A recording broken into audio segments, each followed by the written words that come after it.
Hello and happy Thursday, everybody. What's going on to you out there? Welcoming back my dear friend, Mr. Dustin Putman. Hello. Thanks for having me again. Of course. First, I have to apologize. Last week, as we were closing out, I literally was looking at like six different things at once and said the boys from the Almost Major podcast are on next week. And obviously, they're not. We have Dustin. The Almost Major boys will be on next week. And they've let me know they might be bringing on a surprise guest. We might have a very, very full house next week. So just a heads up, come back. Next week's going to be a blast. Dustin, it's been a handful of months since you've been on last. You have a lot going on. What's the last few months been like for you? I have a lot going on with like my job outside of all of this. but yeah, with it being fall now and all of the, fall movies coming out and it's getting really busy. Trying to see as many as I can. But I've seen some really good things that, we can talk about shortly. We've got a lot to discuss, I'm sure. I'm excited for what you've been watching just this last week because you seem to get to a lot of new movies that I don't get to. Yeah. There's one thing that I got to that I'll talk about, but it's going to shock everybody that I've never seen it before. Ooh, well, now I'm very curious. Hello to everybody in the chat. Josephine with her question as normal. First time watches since last time. Larceny Inc., Maniac Cop, Count of Monte Cristo, not Crisco, Cristo. Tender Mercies, Phantom of the Opera, Pulse, Dragnet, and The President's Analyst. I've seen a handful of these. Maniac Cop is a great one, of course. Count of Monte Cristo, I hardly remember. It's been a long time. Pulse is great. The 62 Phantom of the Opera, I definitely remember that one. Dragnet's a classic. Any of those special for you, Dustin? What'd you just say? I'm sorry. Any of those special for you? Have you seen I love Pulse. Pulse is great. But I haven't seen any of the other ones, shockingly. Interesting. And you've seen a lot too. Well, first this week, let's get into some pickups. What have you been getting in lately? Pickups. Okay.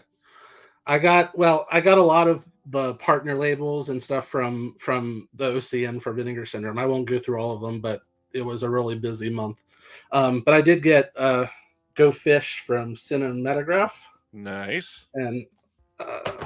And I was really happy about Howling 2. I will defend this movie with my life. And for many people, it needs defending. That's for sure. Yeah, I know. It's not as good as the original, but I have a soft spot for it. I remember growing up; it used to come on the local access stations for their creature feature on Saturdays, and so yeah, I loved it for that. And then I got from Film Movement the 3 films from Jessica Hausner. Yeah. Lovely Rita, Hotel, and Lourdes. And I'm really looking forward to all 3 of those. Although I was surprised that they didn't put them in like a box set or something. Yeah, I bet there was something in the contract that they couldn't. For some reason. It felt like it would have been a great little 3-pack, kind of like they did for Lee Chang-dong. Oh, yeah. Uh-huh. And then I got from Scream Factory, The Stepfather. Ooh. This is a great movie. Have you seen this one? Oh, yeah. It's a classic. Yeah. And yet, part 2 and 3 have never come out on Blu-ray. Correct. And the rumor is the elements are destroyed, and they likely never will. Oh, no. I'm hoping that's not entirely the case. But yeah, that was said, gosh, probably 3 or 4 years ago, somewhere back then. Jeez. I hope they are able to find something, eventually. That'd be nice. This is a big movie from when I was in high school. Can't Hardly Wait. One of my favorite teen movies. And I was so happy that Arrow put out the 4K of Silence of the Lambs. When the Kino version came out, I'm not that picky when it comes to picture quality. Oh yes, nice. But yeah, I'm not that picky when it comes to the picture quality on movies. But that Kino version of that was so bad in the first 30 minutes or so when the color was off, like the the color timing was off that I had to send it back.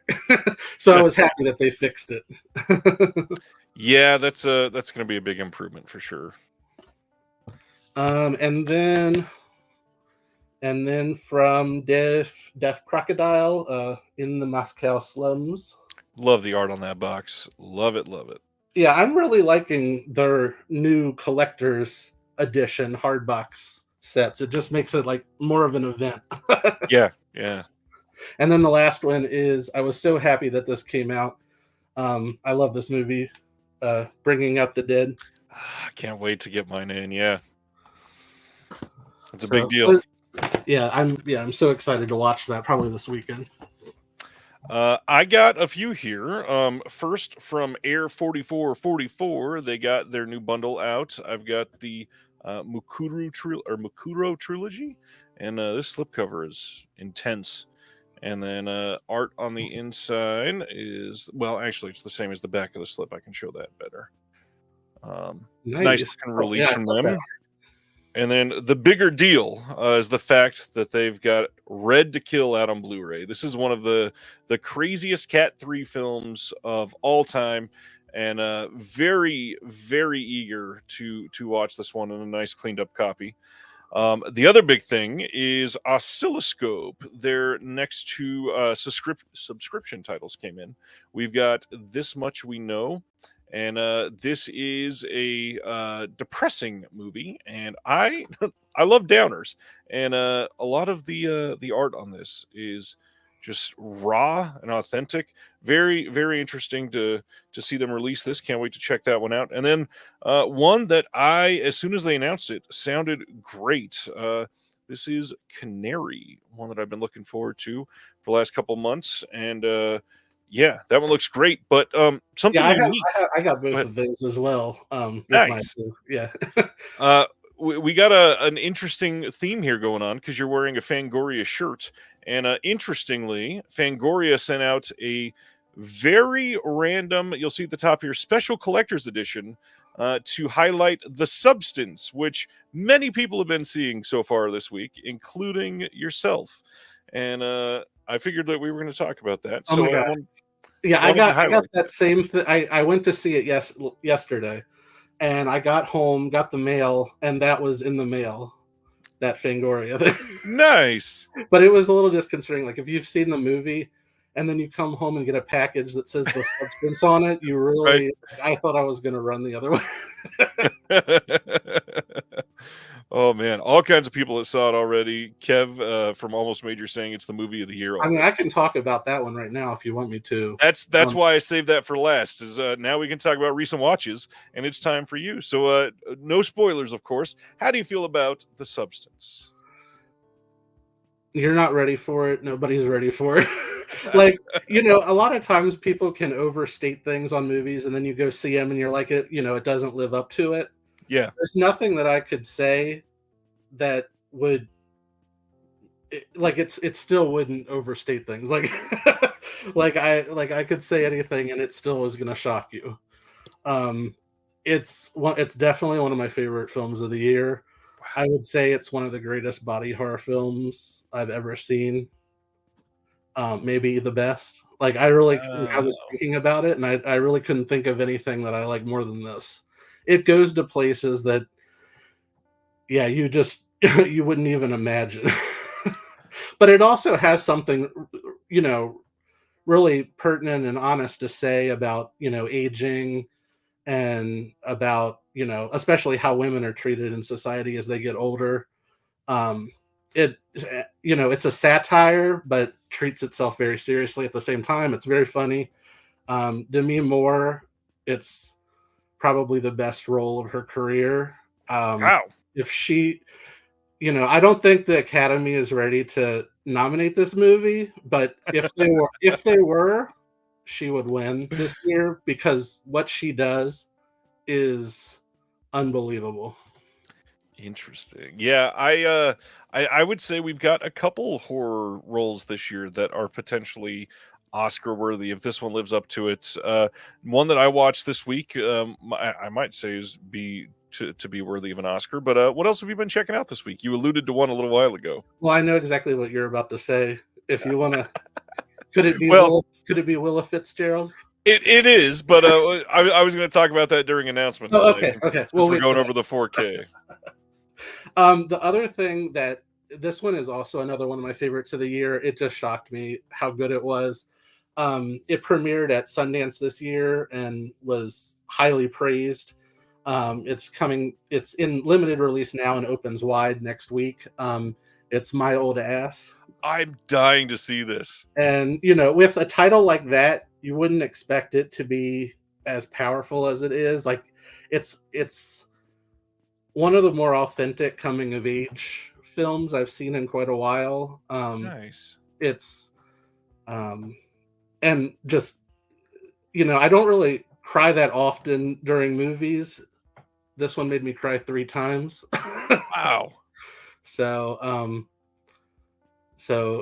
yeah, it's great. But basically the story, if you're not familiar with it, it's about an 18-year-old girl who is in the month before she goes away to college, and through mysterious circumstances, she comes face to face with her 39-year-old self, played by Aubrey Plaza. And the way that it sounds, you know, it could have gone in a lot of different directions, but the way they handle it is perfect. And it really just leads to a lot of truths about, you know, how fast time goes as you get older, and about appreciating and not taking for granted, you know, the loved ones in your life. And it does have a lot of, you know, really truthful things to say. So yeah, interesting. I love Aubrey Plaza. Is she decent in it? Yeah, she's excellent. She's not in it that much, really, only 3 scenes, but she you hear her a lot as well, but she's definitely a memorable force throughout the movie. Interesting. Man, I'm dying to see that. There's a lot of good stuff coming out right now. Yeah. And I was, you know, this was a few weeks ago, but I was a fan of Beetlejuice. That was good. Yeah, I'm still did not get to see that. My 9-year-old is pissed. He was. Are you going to take him to see it? I mean, I want to. We just have not had any time whatsoever. Well, it's definitely worth seeing, but it really did capture, I felt, like the feel of the original without feeling forced. Good. So that's what I was happy about. And then the last theatrical thing that I'll mention is tonight, or right before this, I actually saw Never Let Go, the Halle Berry movie. Yep. And that one actually didn't work for me very well. I think it starts out, it's very familiar, like the general premise of it. And then, you know, without spoilers or anything, there's something that happens midway through that just is really shocking, and it takes things in a different direction, and you're like, wow, things are, you know, it's really improving. And then the third act comes, and it sort of is really disappointing once you find out what's going on. So as someone that goes to so much theatrical, is there one for the rest of this year that's upcoming that you're really dying to see? Oh my gosh. I've heard, well, this, I could be highfalutin and say, like, I'm looking forward to, like, a Nora from Sean Baker and a lot of these, like, Oscar. Is it Nora highfalutin? Well, not highfalutin, but like Oscar-worthy type movies. But I keep seeing Terrifier 3, the trailer for it, before things I see, and I'm like, all right, that's really the actual thing I'm most looking forward to. I mean, it'll be a fun theatrical experience. Watching part 2 with a full audience was, I got to be honest, an incredible experience. Yeah, it was. Yeah, I saw the second one in the theater as well. And I'm also really looking forward to Nosferatu. Yes. And I have to say Wicked as well, because I'm a big musical fan. Yep. Although I'm annoyed that they've cut it into 2 parts. But I mean, you get more out of it at least. That's true. There you go. Haunted Sideshow agrees with you. Yep. That's the one. Yeah, I had to laugh at Nora is the highfalutin word. I was trying. The Brutalist is another one that I'm really looking forward to. Yeah, I'm eager for those. I'm eager for The Heretic, that one with Hugh Grant. Oh, I can't wait for that. I have friends who were at TIFF and saw it and were just blown away by it.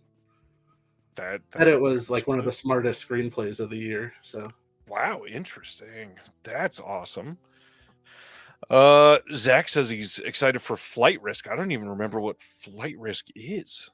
that's a Mark Wahlberg film. It's like an action movie.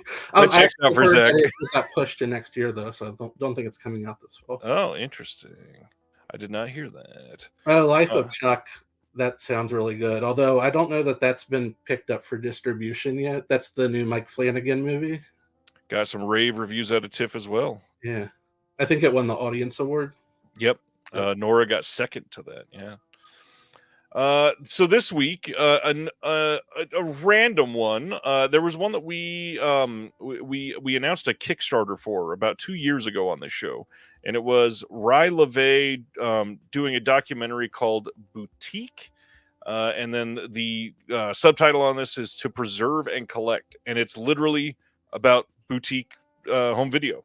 And this is a documentary that is about archiving films and what goes into these releases and what makes the disc special and all that. And it was decent. I'm not going to say it was revelatory or amazing, but it is worth a watch for sure.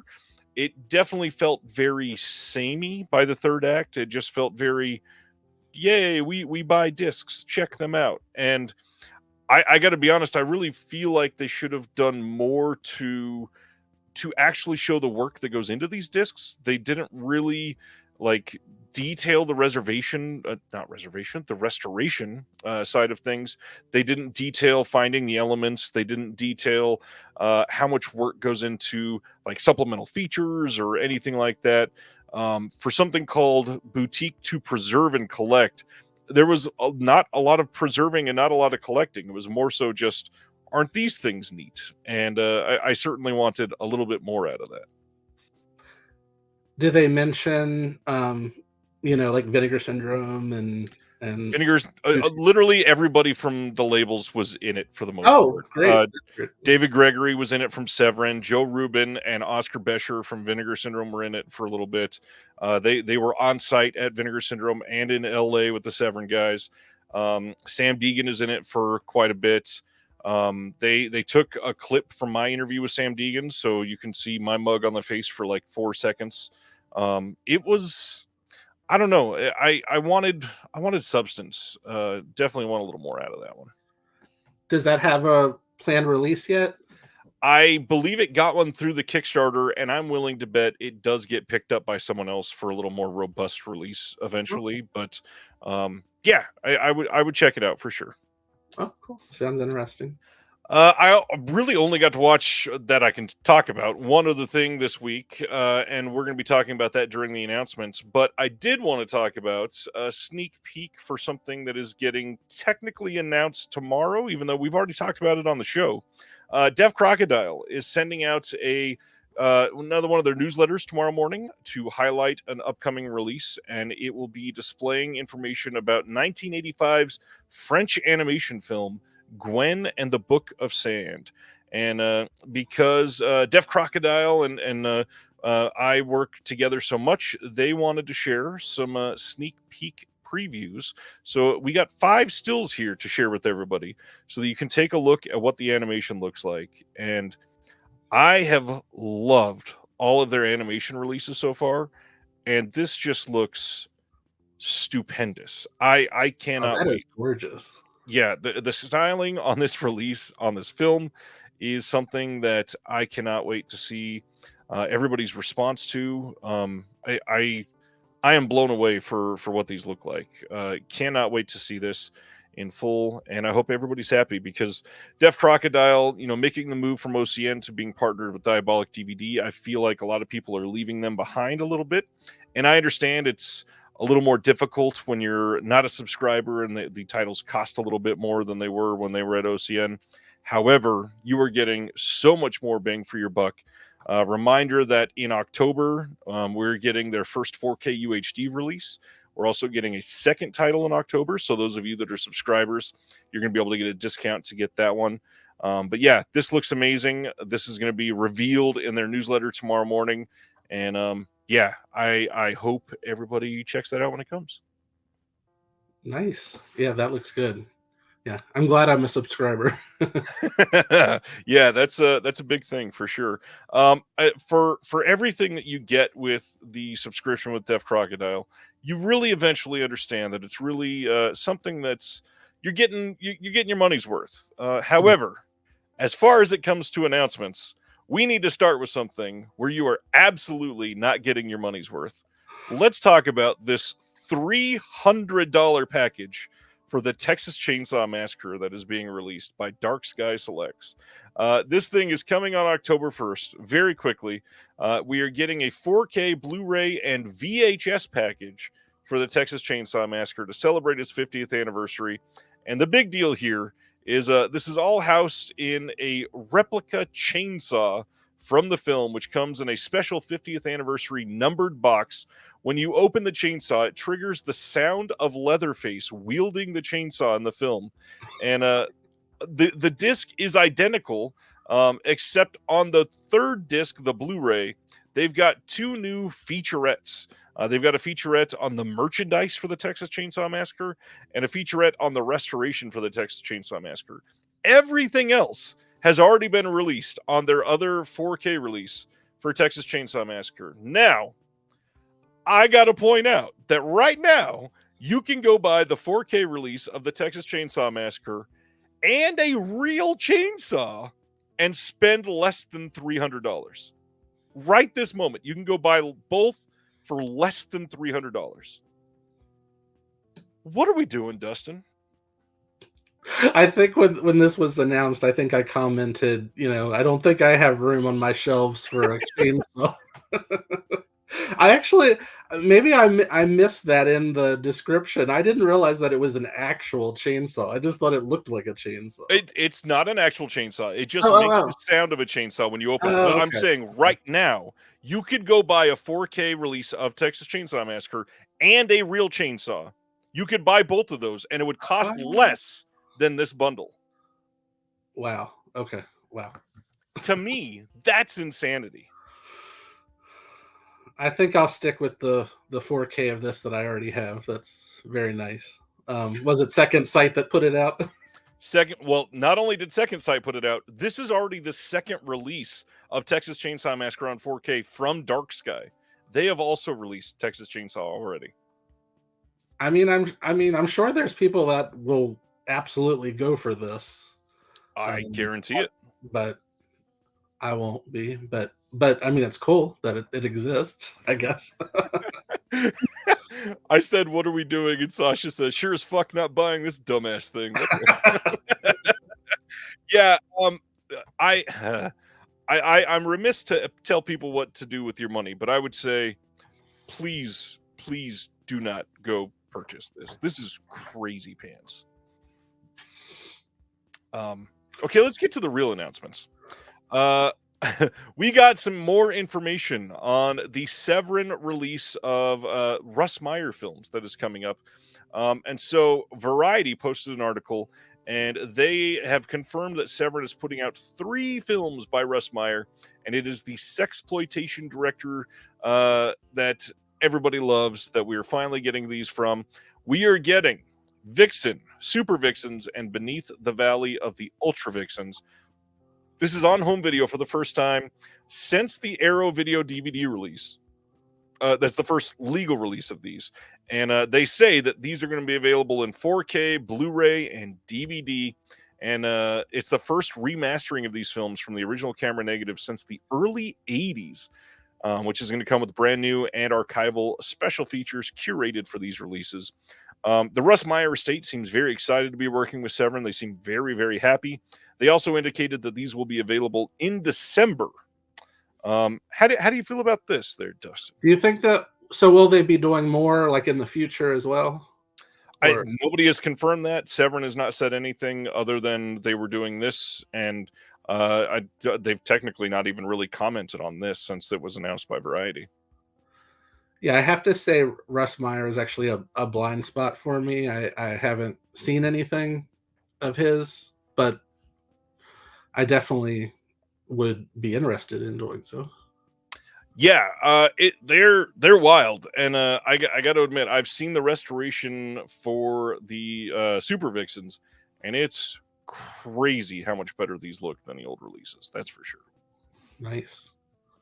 Craig says Dennis looked into releasing a bunch of Russ Meyer stuff a while back. They apparently had everything stored in a shed outside of their house.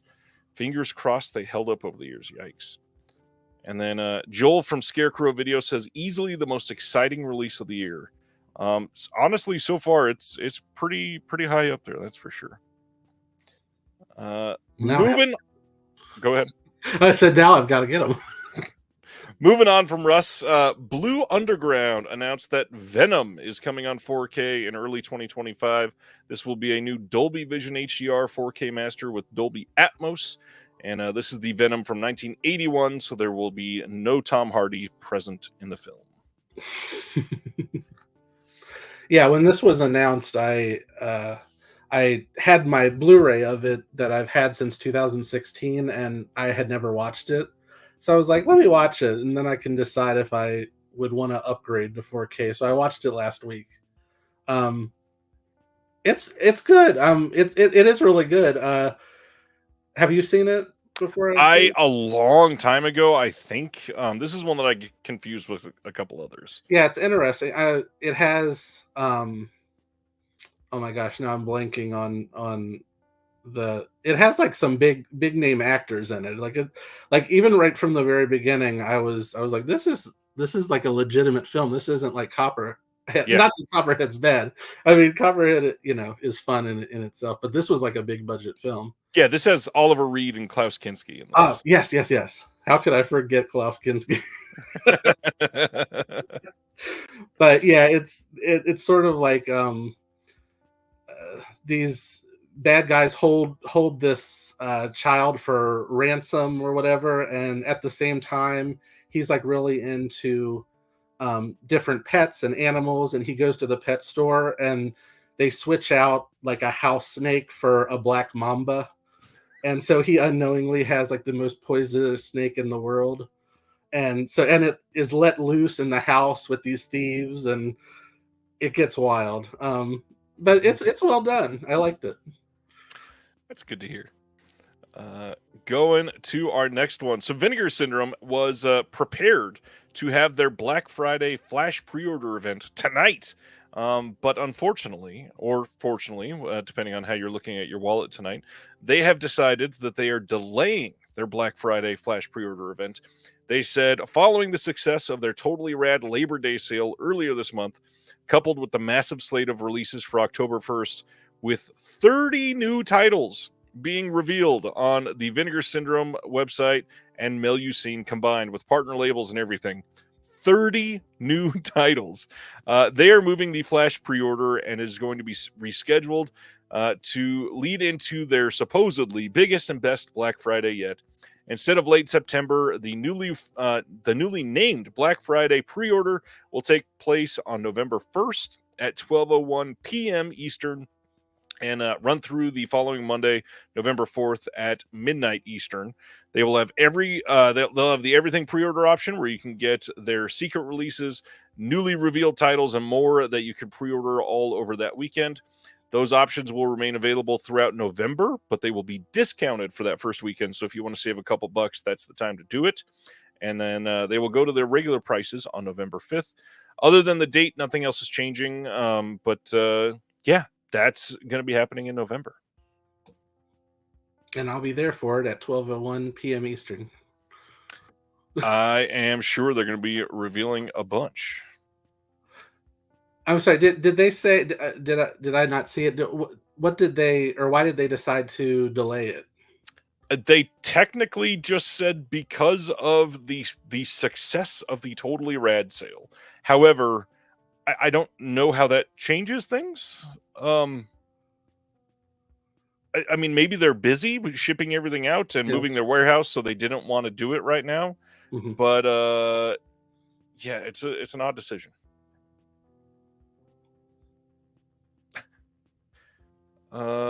Let's see. We got a lot of comments I missed here. Toby Hooper was the first director, but fired. That was for Venom.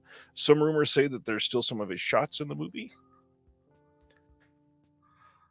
I like not sure how they're gonna keep things under wraps for that long.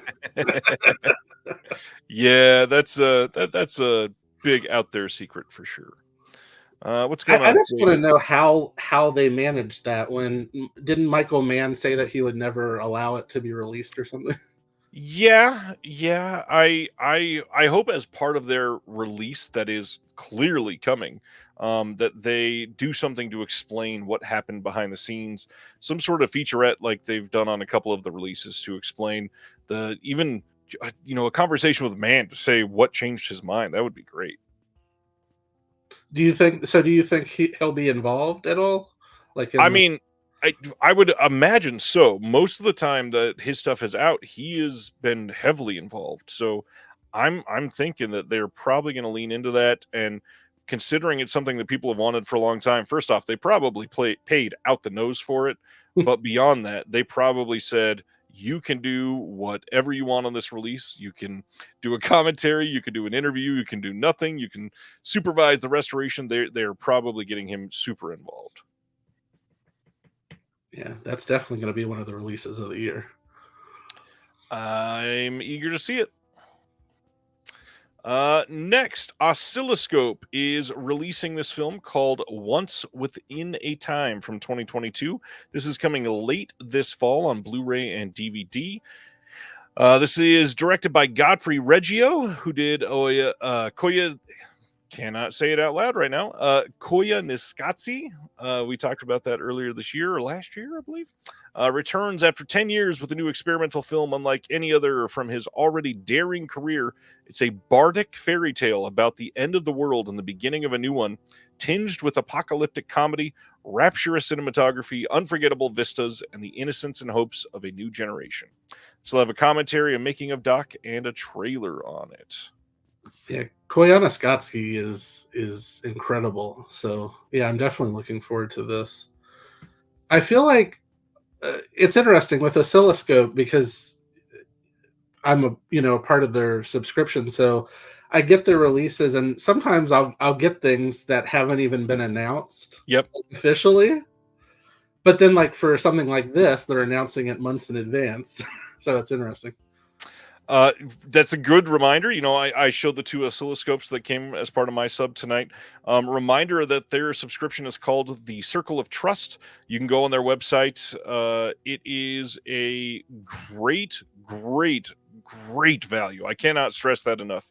You get their next 10 releases. If you do Blu-ray, it is $140 now. It was $100 for the longest time, which they had to just be losing money on that. But what's crazy is you can decide to skip some titles. The whole time you're a subscriber, you can go get their back catalog at 50% off.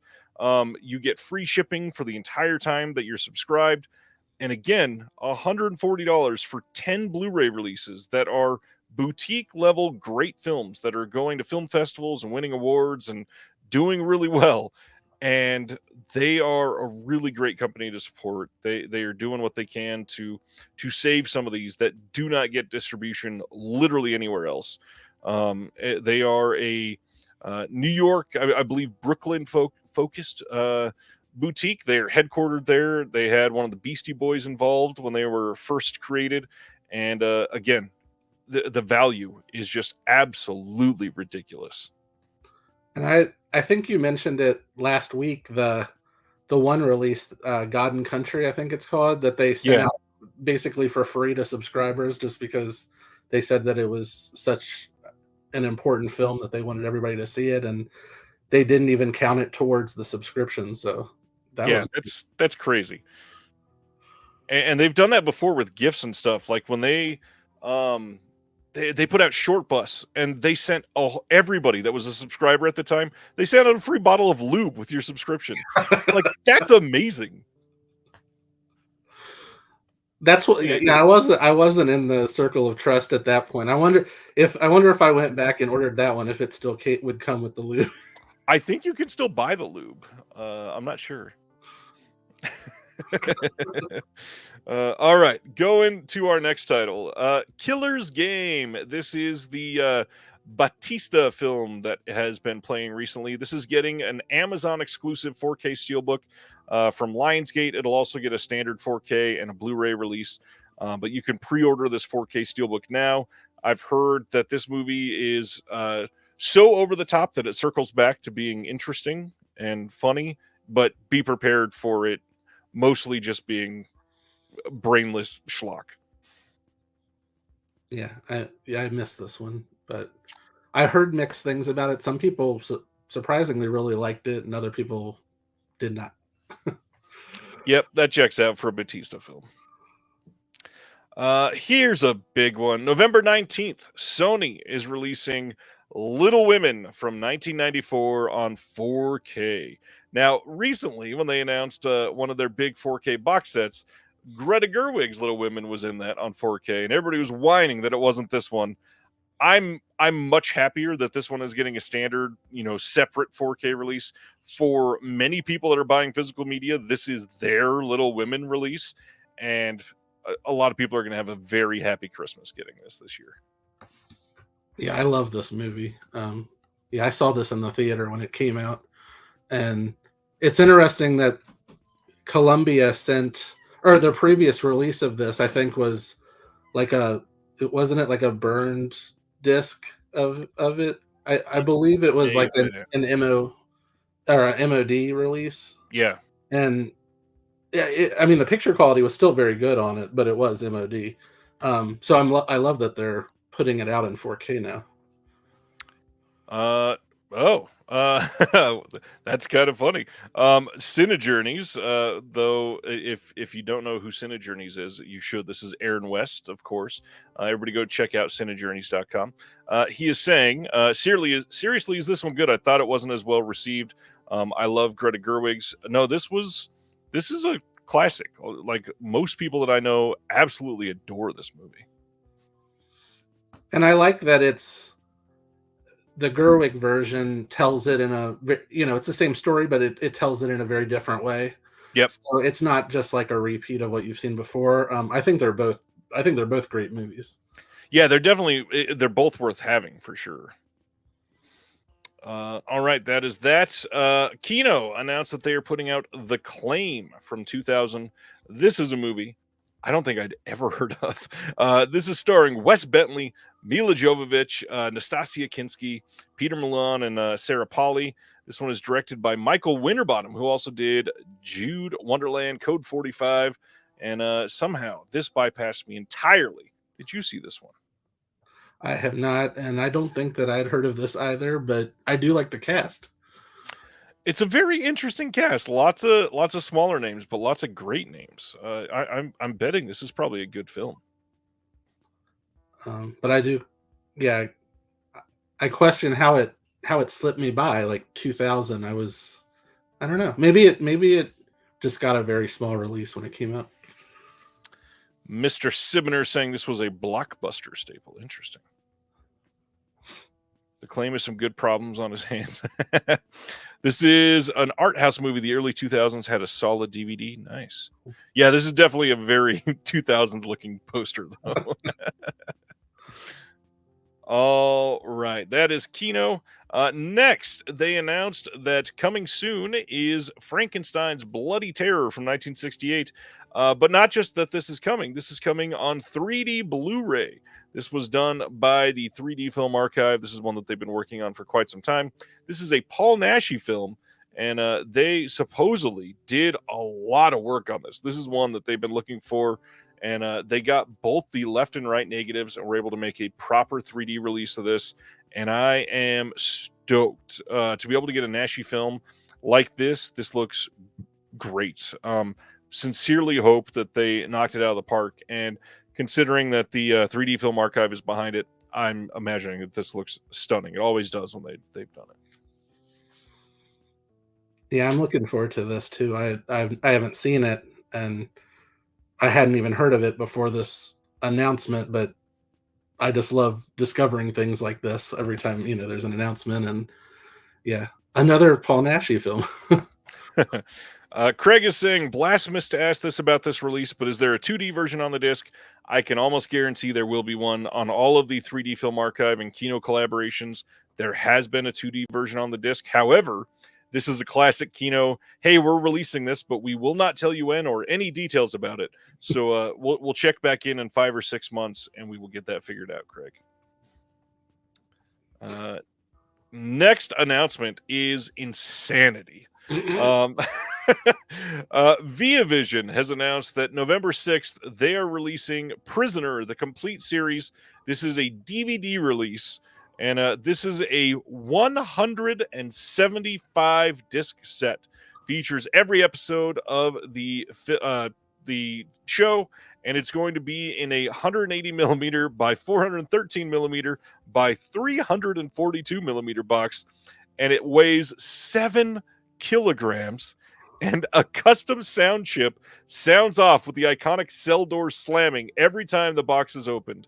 Now, they're thankfully only making 1,000 copies of this, but still, that's 175,000 discs.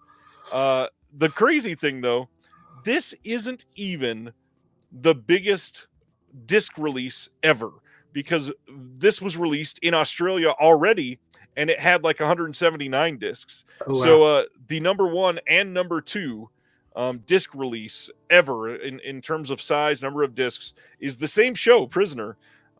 This is wild, though. You can buy this on Via Vision's website right now, and just because I knew people are going to ask, this is going for 770 Australian dollars, which is 516 US dollars, 465 euros, or in the UK, 393 pounds.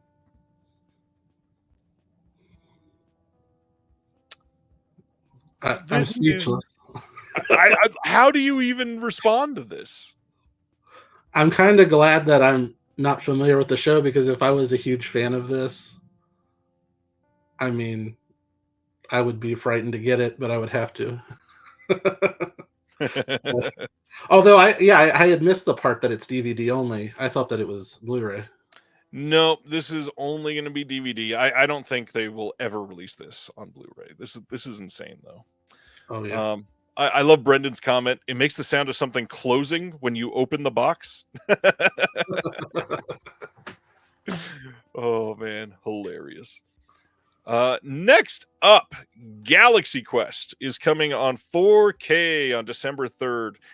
This is a big deal for so many people, celebrating the 25th anniversary. You can pre-order the Steelbook now, or you can get this wonderful looking standard 4K release coming with this slipcover. Again, 25th anniversary. It'll be coming with a 4K disc and a digital copy.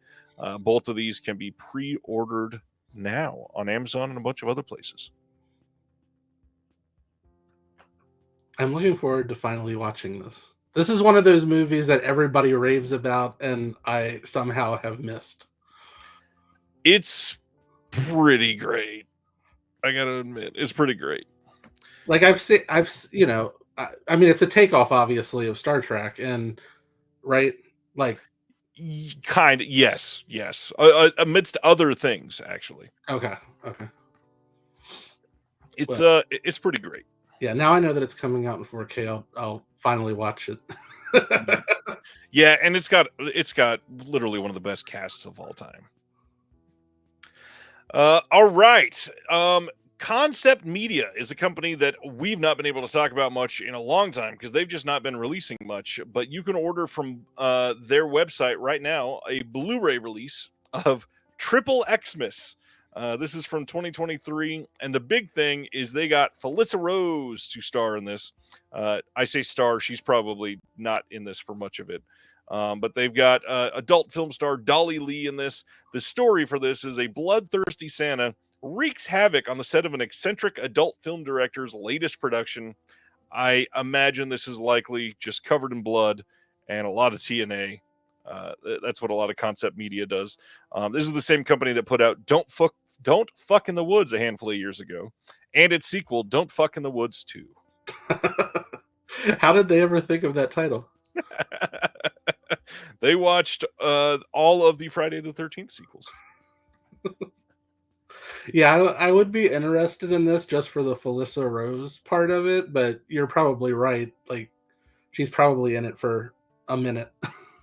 Yeah, probably right around the amount of time she was in Terrifier 2. Next up, we got some Criterion announcements this week, and they were pretty great. December 3rd, 4K release coming of Paris, Texas. We talked about this for the Curzon release already. This is coming from Criterion, and it will be the exact same disc as before. Nothing new, except it will be a UHD with a brand new 4K digital restoration. Obviously, a big deal. Have you seen this one there, Dustin? Oh, yes. Yeah, this is probably my favorite Wim Wenders film and probably my favorite Harry Dean Stanton performance. But this is a great film, and yeah, I'm all over this. Yeah, I think that this is probably the one to get over Curzon, if I can guess. If it was Studio Canal doing Paris, Texas, I might go with that one over Criterion. But yeah, this is one everybody needs to see. But the one that made a hell of a lot of waves this week, December 10th, 4K and Blu-ray release of 2007's No Country for Old Men coming to Criterion. One of the best movies of the 21st century, in my opinion. I love this movie. We're getting a 4K disc of the movie with Dolby Vision, HDR, and then one Blu-ray with the movie and the special features on it. New conversation between Joel and Ethan Coen and Megan Abbott, who's an author. New conversation with Roger Deakins and associate producer David DiLiberto, also featuring Megan Abbott. There's some archival interviews with Javier Bardem, Josh Brolin, Tommy Lee Jones, Kelly MacDonald in it. Behind-the-scenes documentary made by Brolin. 3 documentaries about the making of the film featuring on-set footage and interviews with members of the cast and crew. And then an essay by Francine Prose and a 2007 piece on the film by Larry McMurdy. If you had the old Blu-ray, there's some stuff that was on there that is not on this release, so you may want to hold on to it or Frankenstein it into this case somehow where you've got both discs. However, how do you feel about this getting a Criterion 4K? Oh, I love this film. I would say this is probably my second favorite Coen Brothers film behind Fargo. It's tremendous. And I feel like it's in desperate need of a better release than the previous one, or just because it probably came out last on Blu-ray. What was it, like 2008 or 2009? Yeah, it's been a while. But yeah, I can't wait to get this, and this is a no-brainer for the Criterion collection, I think. How do you feel about this coming out before the other 2007 film, the one from Mr. Paul Thomas Anderson? I know that a lot of people, of course, are going to make that comparison because the two films were obviously important and facing off, and even filmed at the same time.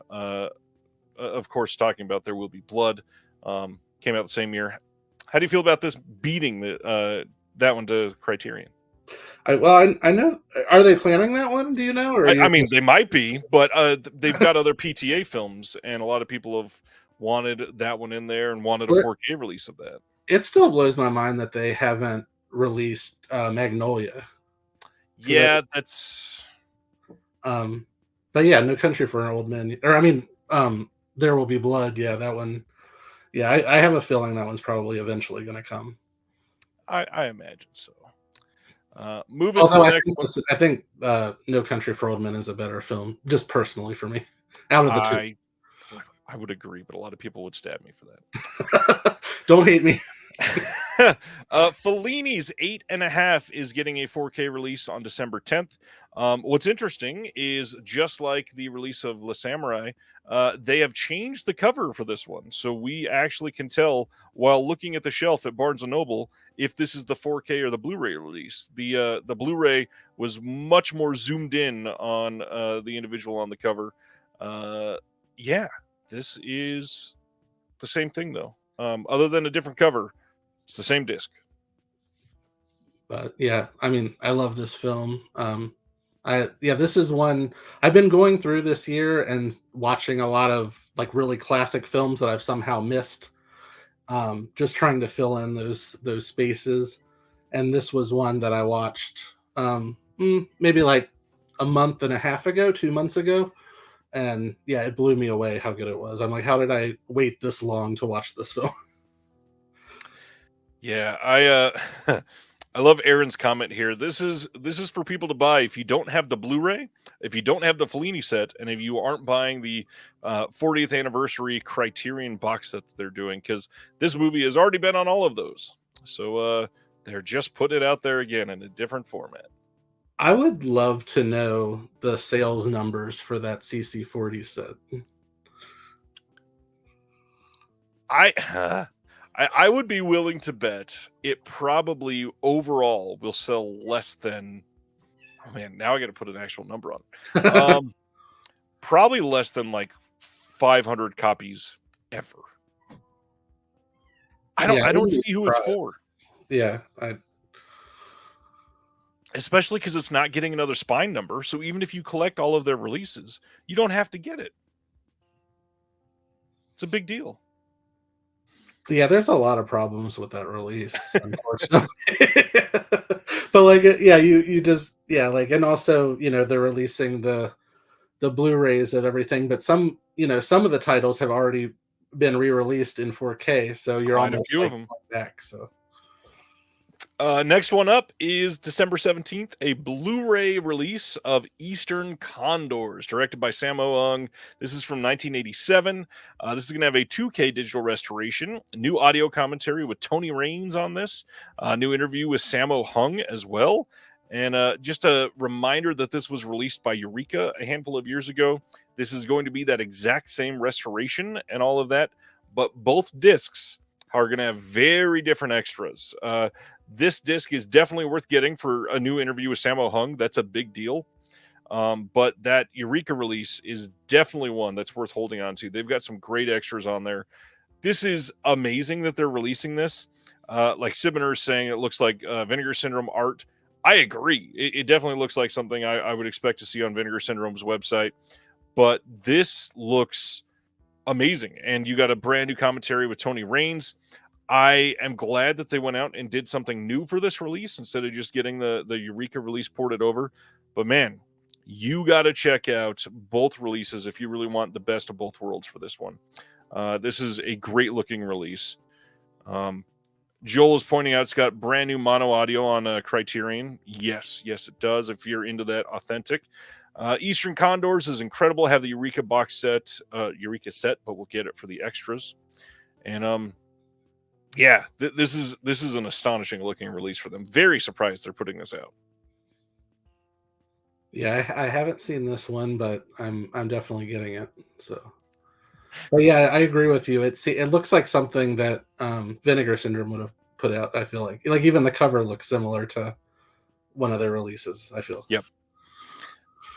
Sibner's making the joke. This could be a VSC release. Vinegar Syndrome Criterion.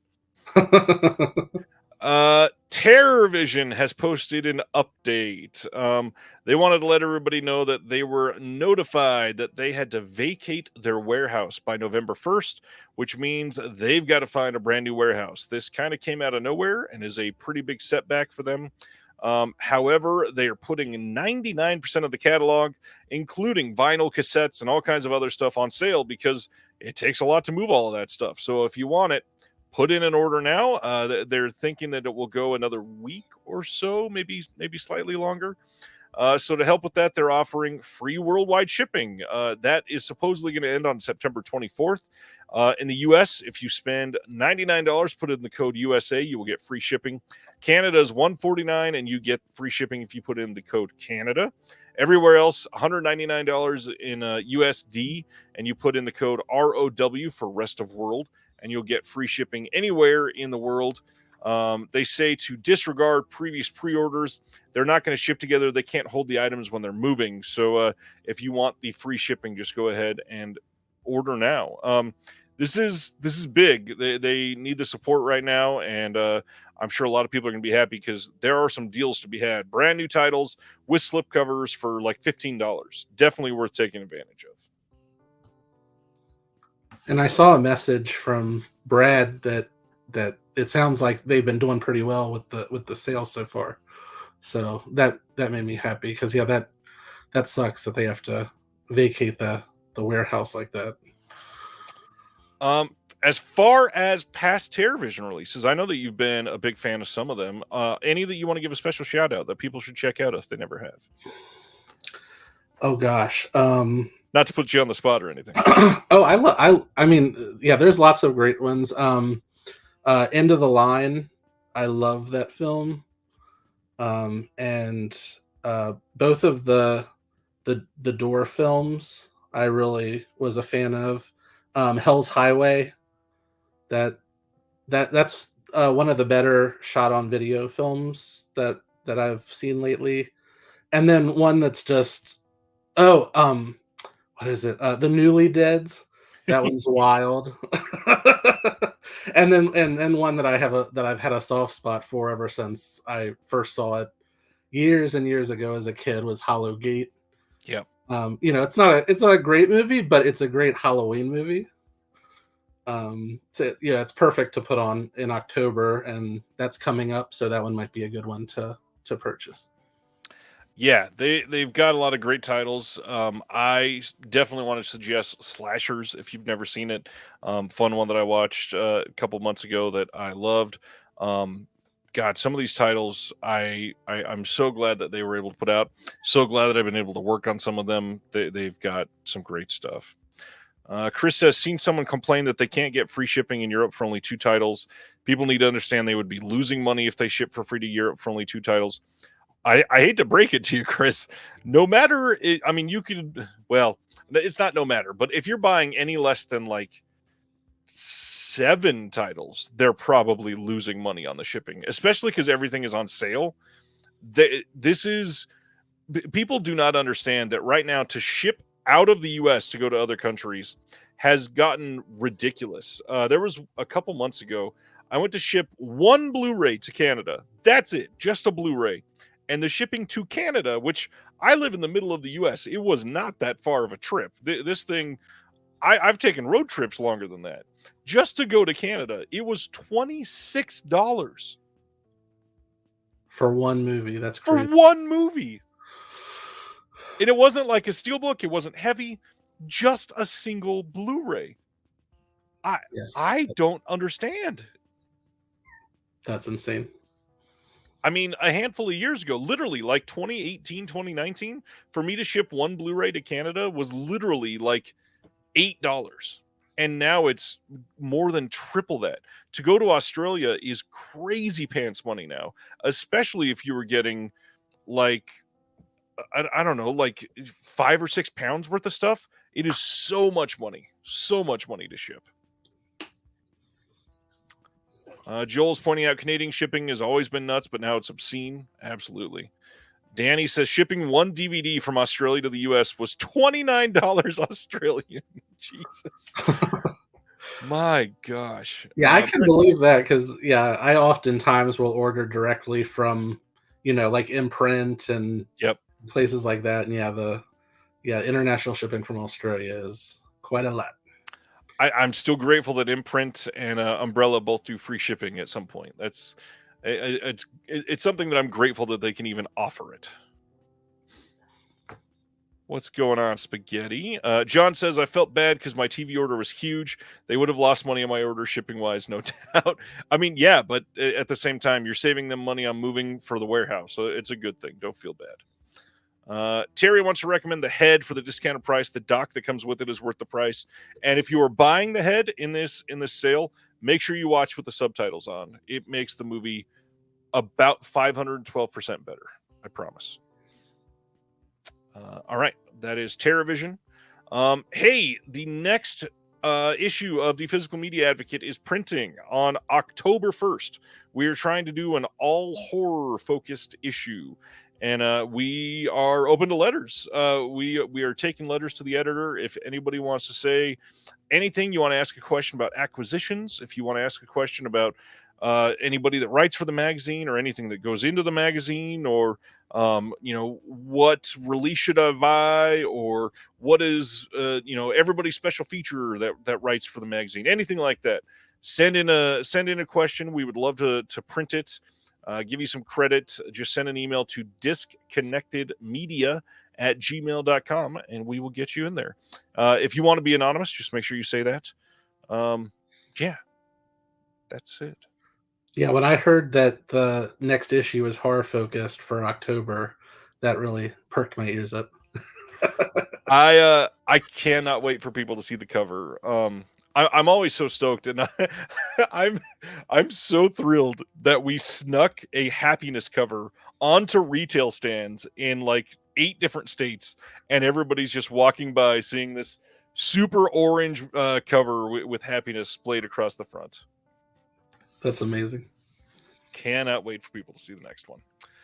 Kevin Smith's next one, the 4:30 movie, is getting a Amazon exclusive 4K steelbook. This is a Lionsgate film. I think this is a slipcover on this, and this is not what the steelbook is going to look like, because this mock-up is definitely not a steelbook. But you can pre-order this now.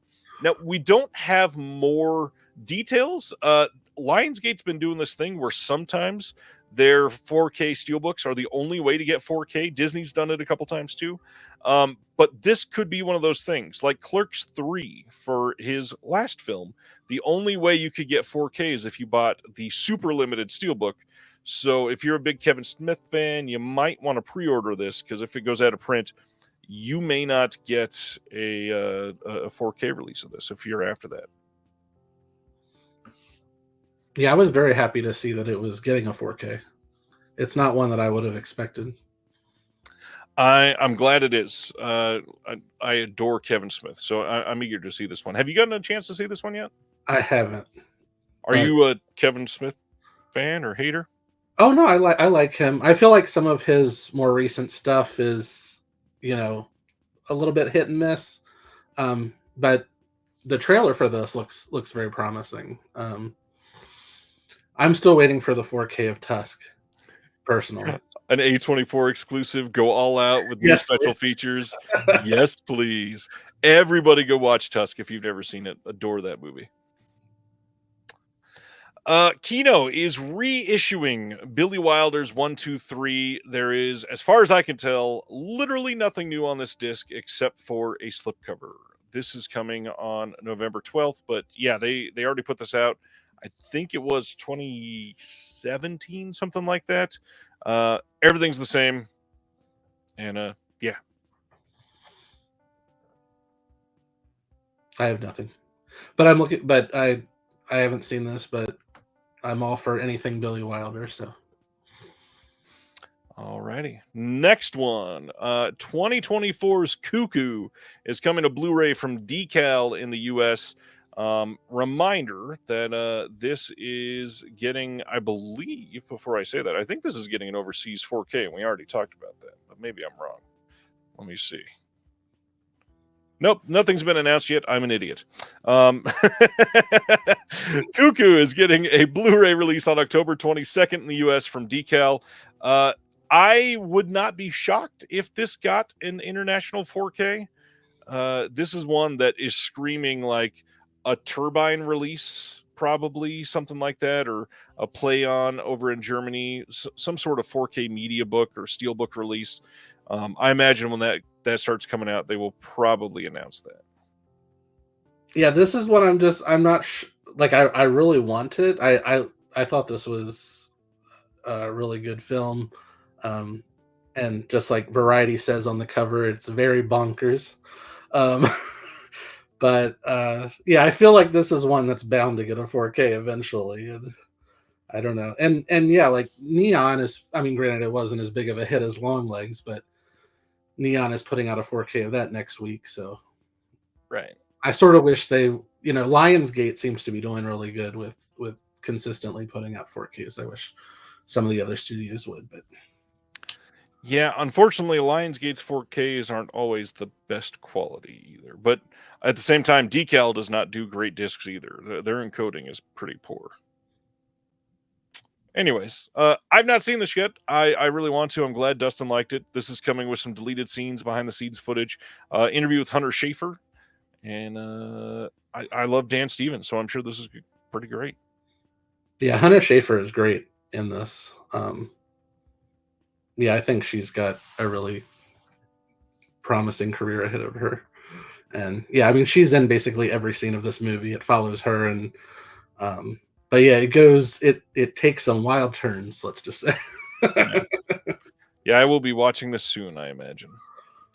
Next up, Steven Spielberg, little indie director, is putting out The Sugarland Express from 1974 on 4K. This is coming on November 12th from Universal. This is going to have the art of restoring Universal cinematic legacy here, called From Vault to Screen. But that's it. This is a 50-year-old film getting it on 4K. Starring Goldie Hawn, and I know a lot of people love this one. I don't know that I've ever seen this one. I don't have any memory of seeing this. I saw it during VHS days, so I might have been like 15 when I saw it. So it's been a long time. I remember liking it, and this would definitely be the way to revisit it. So, yeah, I'm happy it's coming out. Yeah, this was right after Duel. Yeah. Yeah. And now most of his stuff is going to be on 4K. I imagine we'll probably get the rest eventually. Yeah, I'm waiting for Empire of the Sun. Yeah. That's really I feel like underrated Spielberg film. Definitely is. One that is hard to talk about seriously. December 17th, Cinedigm is releasing The Mean One in a Blu-ray Steelbook. Now, if you're just dying to see the evil Grinch movie, sure, here you go. But the big thing is, if you just love like cheesy indie horror, I believe the first release of this was a BDR only, and I'm pretty sure this is going to be a pressed disc. So, yeah, I saw this, and it wasn't Terrifier, although it's the same actor, right. The Grinch, and he's the best part. David Howard Thornton, he's definitely by far the best part of this film. Like, I don't know, he's hugely talented at just portraying these really over the top villains. But yeah, I wish the rest of the movie was as good as that. It's one of those low budget films where there's lots of stock footage that, and lots of like, I don't know, like stuff that they probably just found on the internet of footage of towns, and then, it's like summertime and they have this digital snow coming down, but there's like no snow on the ground, so it just disappears. Oh man. Oh, that actually reminds me though. We moved on to the announcements. And there was one that I just recently watched on Blu-ray, and it reminded me of that. So I just want to mention it real quick. Please. And it's as of this evening, it still hasn't been added to Blu-ray.com. So it's like there isn't even a page for it. But I bought it on Amazon, so it exists. And it is The Mousetrap. Oh my gosh. Didn't this have another title, or was this always the title? No, this was always the title. There's another Mickey Mouse movie called Screamboat that's coming out. That's a little bit higher profile. But this one came out theatrically just for like a few nights, I believe, like a couple of months ago. And then, yeah, the Blu-ray just came out last month. But yeah, it never actually got an official announcement. And then I received a press release for it, and it mentioned that there was a Blu-ray of it, so I looked it up on Amazon, and there it was. So, is it a press disc? No, it's not a press disc, but it's not a bootleg either. Of course, yeah. I just wanted to mention it because it's sort of similar to yeah, but it's not good. It's actually very terrible. Is it worse than The Mean One? Yeah, it's worse than The Mean One. There was no hesitation there. It's like, it reminds me of, it's set almost completely in like an arcade sort of like entertainment center, so sort of like a Five Nights at Freddy's sort of thing.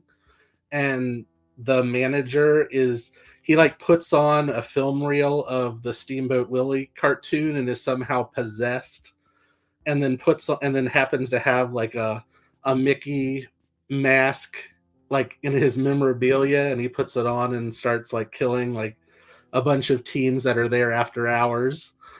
Um, Most of the kills are off screen, so you're like, what's the point? And the acting's bad, the dialogue is terrible. There's like a supernatural element where he keeps like popping up in different places, and there's no rhyme or reason for it. There's a wraparound story that goes nowhere. It's bad. Craig is asking, any chance a good film is being made from all these franchises that have recently entered the public domain? I mean, I can't confirm or deny either way, but I want to point out, and you may have seen it. I've heard the second Winnie the Pooh movie is supposed to be decent. It is. It actually is. Yeah, I just watched both of those again, Blood and Honey and Blood and Honey 2. And the second one, you can tell they had such, I think they said that they had like a budget that's like 100 times what the first one cost. And you can totally tell, like they really upped the production values of the second one. And it's a lot of fun. So if you hated the first one, I would say give the second one a chance. It might be more your speed, might have been what you were looking for. And now he's specifying as a non-slasher film. Probably not. I mean, what reason does anybody have to make a Steamboat Willie movie in 2024? That's not slasher. It's not a slasher. Yeah. Like, what would it be? Like a romantic comedy? Like a. You want to go for a ride in my steamboat? I guess the following question would be, well, do you want to go for a ride on my Willie? Never mind. Dark Force, which we don't talk about on here a whole lot, they announced that they're doing a 4K release of The Student Body from 1976. Now, I gotta laugh at Demon Dave's copy that he wrote here. He says, at last, the world's first comedy horror movie, and this came out in 1976. I'm sorry, this isn't even the first comedy horror movie of the 1970s. There's so many other comedy horror movies or horror comedies, whatever, that came out long before this. They say Dark Force has once again uncovered a lost gem. The original 35mm camera negative for this 1976 cult classic. It is planned to be the number 10 4K platinum release of the hit series, supposedly. And the film says 3 female inmates are offered early parole if they become test subjects for a college class. The class professor, Dr. Blaylock, is secretly testing an experimental drug on the girls on behalf of a pharmaceutical company.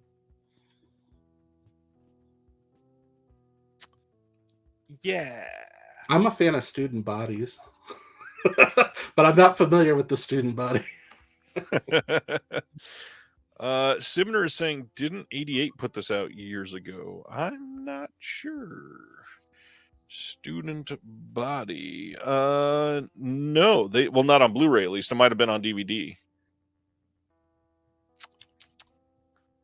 Not to be confused with horror comedy Student Bodies. That's exactly what I thought when they said, horror comedy. But then, like the synopsis that they released with it doesn't even really sound like horror at all. So. Nope. And Student Bodies, I bet that's getting a new release sometime soon. It's been a long time since we've seen a good release of Student Bodies. All right, what do we got next? 2024 Strange Darling is getting a 4K release on December 2nd in the UK. This is coming from Icon Film Distribution. And the important thing is this was shot on 35mm. And in the US, the production company, which is, I think, Magenta something, they produced the film. They are putting it out themselves on Blu-ray. So they're not going with anybody else.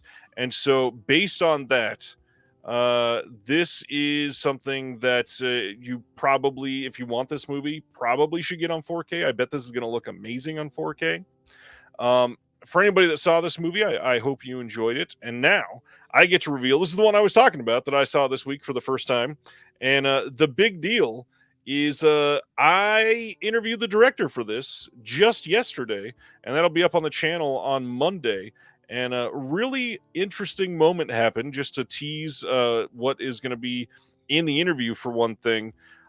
He didn't know his film was getting a 4K release in the UK. And I got to reveal that to him in the interview, and we get his live reaction to him seeing that for the first time. And it was a really special moment. I hope everybody likes that. It'll be up on Monday for everybody to see.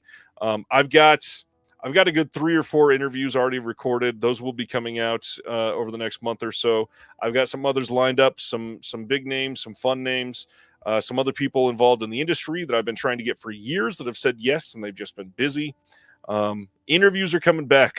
I've been taking a little bit of a hiatus because I've been busier than I've ever imagined, but we are in the groove and getting some things ready for everybody. So if you want to see a conversation with JT Molnar, come check it out on the channel next Monday.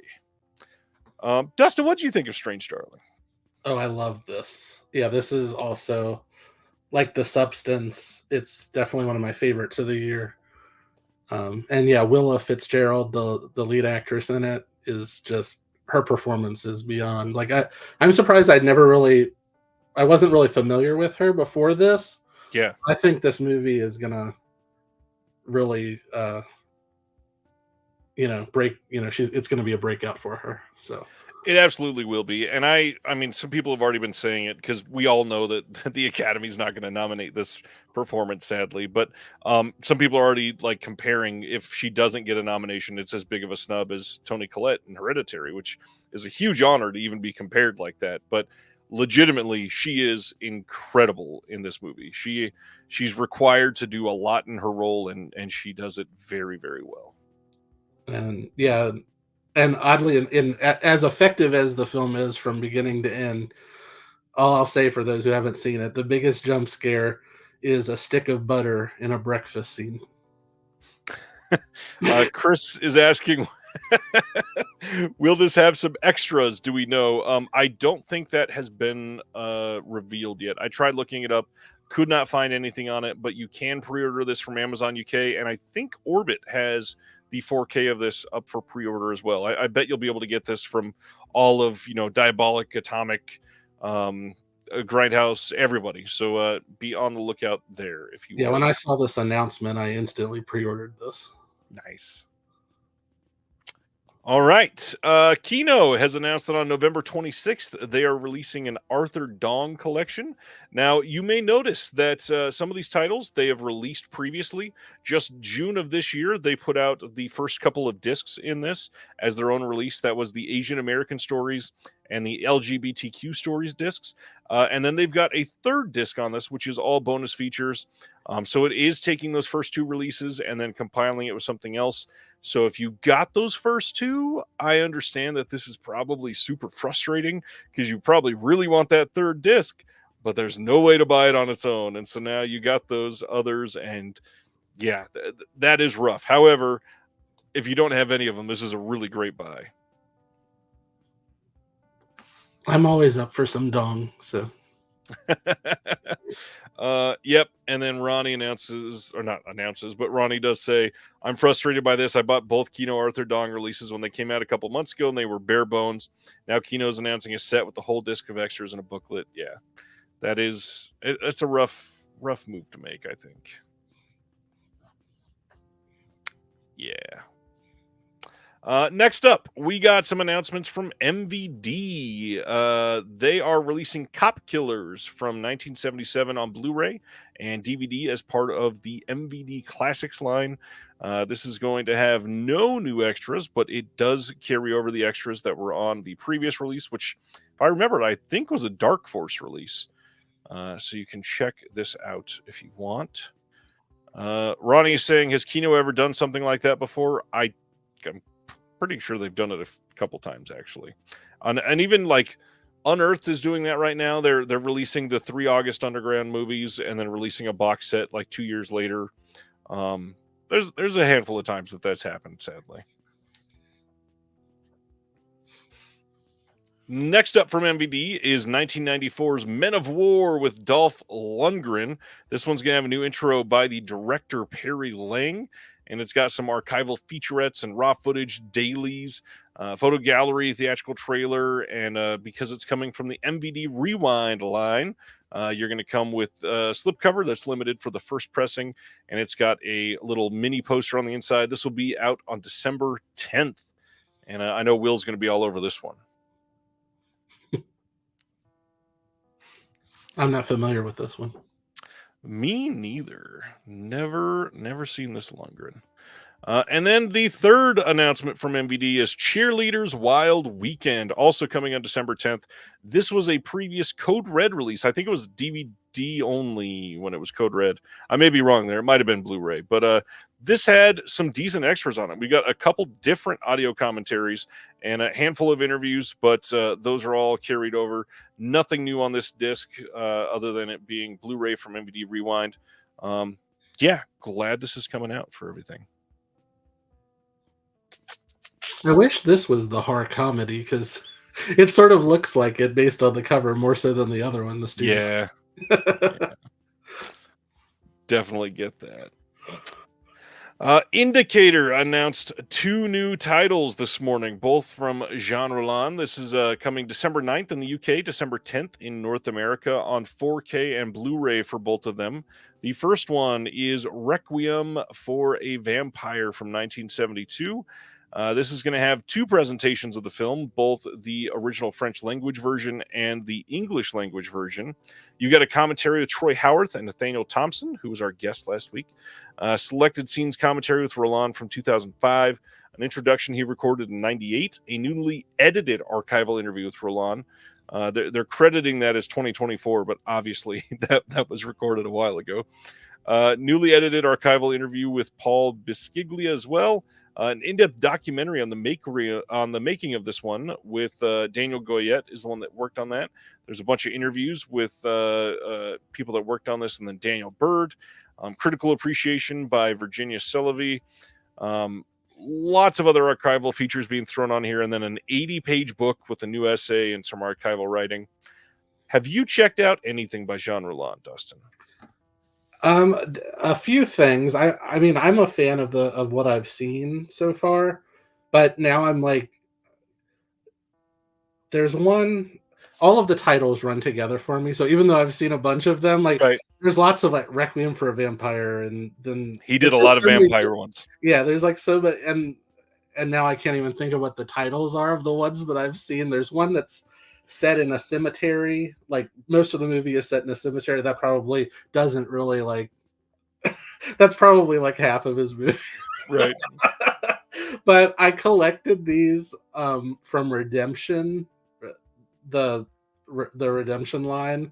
Yep. And this is sort of like going off on a tangent, but I have like a grudge with the Redemption line because they would number their releases and they skipped 13, and that like just bothered me so much for like somebody who's sort of like OCD as me when it comes to like how things look on a shelf.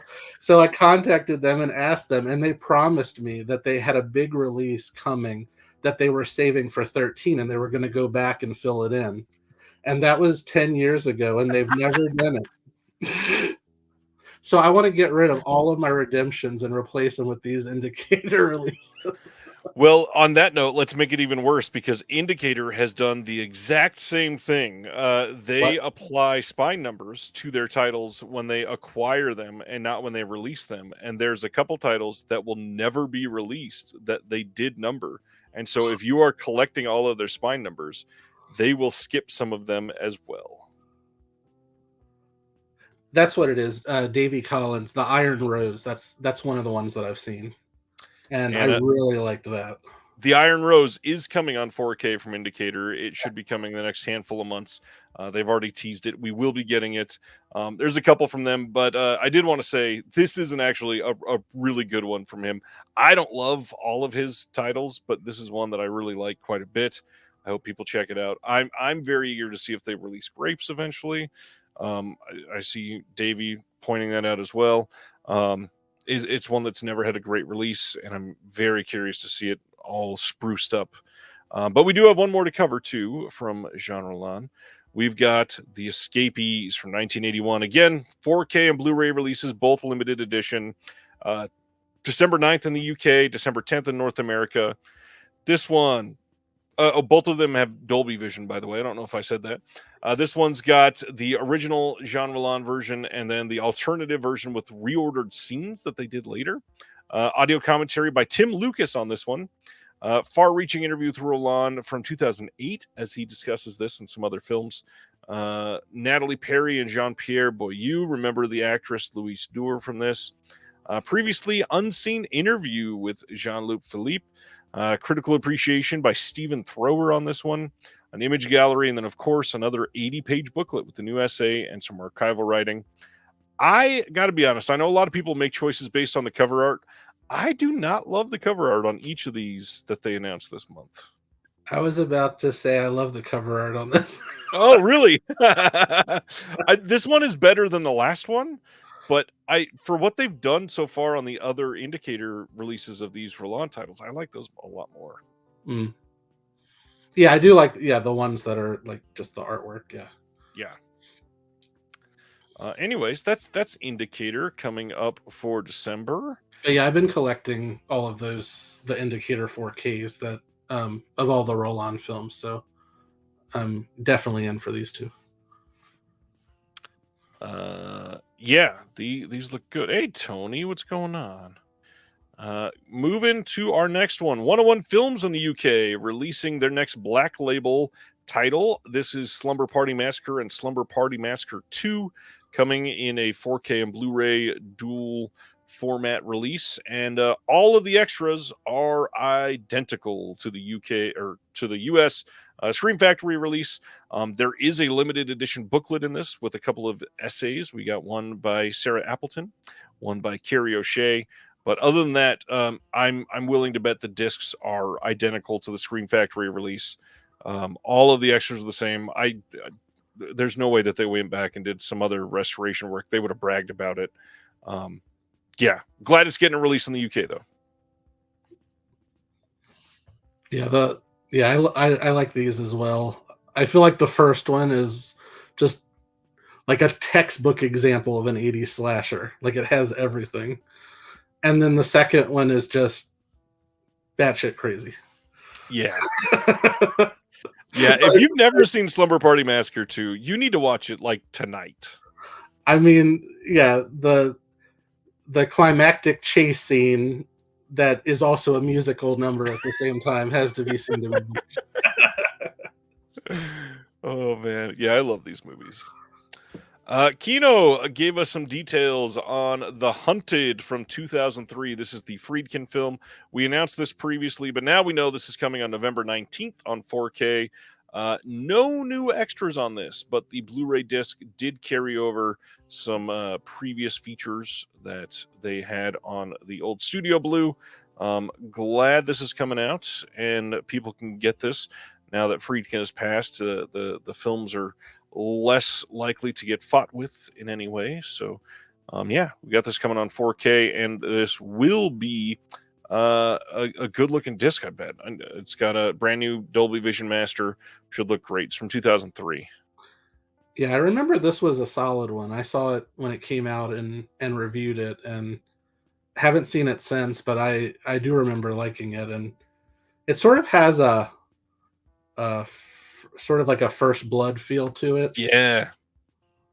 So I think that, yeah, all of like the forest, all the photography in the forest and stuff, I think it'll really pop in 4K. So yeah, I think so too. I love that Sibner's asking about Jade 4K and Chris is wanting Bug 4K. Yeah, Bug is going to be a big one for a lot of people. The next Kino Cult line was announced as well, November 26th, number 1 of the Secret Service. This got announced previously, but now we got details on it. This will have an audio commentary by Alan Spencer, the creator of Sledgehammer. We got an interview with the editor, John Luton, on this. Video essay by Chris O'Neill. It's like he messaged me as I posted this. He said it was more of like a featurette on here. There's a deleted scene and a theatrical trailer and this, and you should be able to pre-order this very, very soon. This one sounds great. All right. Probably the biggest news of the day. Variety gave us a very exclusive press release on something coming to OCN next month, and that is Magnolia Pictures is going to be a brand new OCN distribution partner label over on the Vinegar Syndrome website, and they are releasing Murder Party, the Jeremy Saulnier film from 2007 that is coming on Blu-ray on October 1st. You should be able to pre-order it then. And the buried news at the bottom of this announcement is that they also renewed their established relationship with IFC and Shudder through at least 2025. And there are 30 releases coming out in 2025 across those two brands. That is a lot of discs. Yeah, I'm so excited for this news. I haven't seen Murder Party, but I've heard so much about it over the years that I'm kind of excited that I waited so that I can see it for this release. And the fact that Magnolia now has a partnership with OCN. There should be a lot of exciting things coming out. I'm excited because Magnolia is the one that still holds the rights to Let the Right One In. And they announced that there's some 4K and Blu-ray upgrades coming up in the early part of this article. And somebody posted on one of the Facebook posts, I want a 4K upgrade for Let the Right One In. And Justin LaLiberty from OCN commented under that, replied to that comment with a fingers crossed emoji, which to me, that tells me they're probably doing it. But the big thing, if you have been a part of the Patreon for Disconnected, the Discord that we have, Justin from OCN is a patron. He's in there all the time and does mention some things. When Umbrella announced Time Crimes a few months ago, he commented in the Discord, if you are in the U.S., you may want to hold out on Time Crimes. Ooh. And Magnolia is the one that holds the rights to Time Crimes. I have a feeling they're the ones releasing it through OCN. Time Crimes is excellent. Yes, it is. Let's see. Haunted Sideshow says, hopefully a lot of those DVD-only Shudder films will get blues. I'm willing to bet at least a few of them will. That is a great move, great idea for them. And some that never got any release. I mean, we just got that with The Wounded Fawn. I'm so glad that was getting announced. John wants Hobo with the Shotgun 4K. Yes, please. Brian is saying Bubble 4K. I believe that the rights went back to Soderbergh. That, and it was teased. They might have gone to either Criterion or Soderbergh. I have a feeling that Bubble is going to be in that box set that he's been planning for a while. There's Sibiner saying the exact same thing. Yeah, Soderbergh is supposedly working on a box set of his own films that he's going to release on his own. So I bet that it's coming then. But yeah, this is big news. Just like IFC, Magnolia has a lot of great films in their catalog. And depending on what they choose to release through OCN, this could be pretty big. Just a warning for everybody that is like I have to have the slip. This Murder Party release will likely sell very, very quickly. I'm not one to try to induce FOMO or anything. Just saying, if you have to have the slip or you have to have this release in October, you might want to be there on October 1st, right at noon, because I have a feeling this is going to be out quick and people are going to be upset. I bet they print 2,000 slips, but I bet it sells way faster than people are ready for. Yeah, I feel like this one is going to be popular enough they could almost do 3,000. But yeah. I mean, I wonder how many. I don't remember any partners doing 3,000 for quite some time. All right. Next, Anchor Bay. We've not talked about this on the show yet, but some people are I don't even know how to talk about this the right way. So a couple people are operating under the name of Anchor Bay Entertainment. From what I can see, these are not anybody that was ever associated with Anchor Bay in the past. They are just using the name somehow. They were able to get that name, and they're going to be releasing some Blu-rays, some DVDs, who knows what else. But one of the titles that they're releasing, I think we've already talked about one previously, but they are releasing on December 10th on Blu-ray and DVD, Crust from 2024, written and directed and starring by the one and only Sean Whalen. You'll recognize Sean from Twisters and the Got Milk commercial from 1996, and every other movie ever, because he has been in so many things. Of course, People Under the Stairs, one of the biggest ones. Sean is definitely a huge character actor, and I know people are excited to see this, but I don't know. A weird thing, you can pre-order this Blu-ray now on Amazon for $25, or if you really want to feel feisty, you can go to the Anchor Bay website right now and order it for $42, and it's the exact same Blu-ray. What is it going for otherwise? $25, and that's the pre-order price. It'll likely go down. Okay. Yeah, $42 on their website. Anyways, our last discussion on announcements for this week, November 5th, we are getting a Blu-ray and DVD release from Sony of the film Afraid from this year, 2024, starring John Cho. This will have 5 deleted and extended scenes, including an alternate ending, a featurette called The Dark Side of AI, and that is it. But I think The Dark Side of AI... Well, first, did you see this one, Dustin? No. I'm interested in it just for John Cho. Like, I'll watch him in anything. Yeah. But, yeah, the fact that even Jason Blum wasn't really promoting this the week it came out, and usually he promotes everything, obviously from Blumhouse, sort of like was suspect. So, yeah. It is Blumhouse. See, I didn't even realize it was Blumhouse. Anyways, The Dark Side of AI, named as a featurette, is a great time to bring up the fact that the physical media community was up in arms over the last couple days because Shout Factory announced that they hired somebody that previously owned an AI company, and everybody immediately responded by saying, well, they're going to be making AI content and putting it on discs, or they're going to be having this, create AI art for their releases or whatever. And they came out and said, no, we're not planning on any of that. That's not going to be a part of anything. I'm not trying to stir up more controversy or anything. Just to me, it feels weird that if you work in an art-focused company, putting out physical media for restoring film and trying to archive film and focus on art, I think it's a bad move to very publicly hire somebody that founded an AI company. I think you could have done better than that. agreed. I don't know. I agree that everybody did not need to respond by saying everything from Shout Factory is going to be AI, fuck them, and like everything else that we read online over the last couple of days. But also, that's not a smart move when you're an art-focused company. Anyways, as we always do after the announcements, let's discuss what is coming out next week, just in case you forgot, right before we have our discussion on film. Next week is that Longlegs 4K that Dustin mentioned just a little while ago. We got the Friday the 13th remake coming on 4K from Paramount, and that is actually an Arrow release. They let that one go. Body Double 4K Steelbook coming from Sony.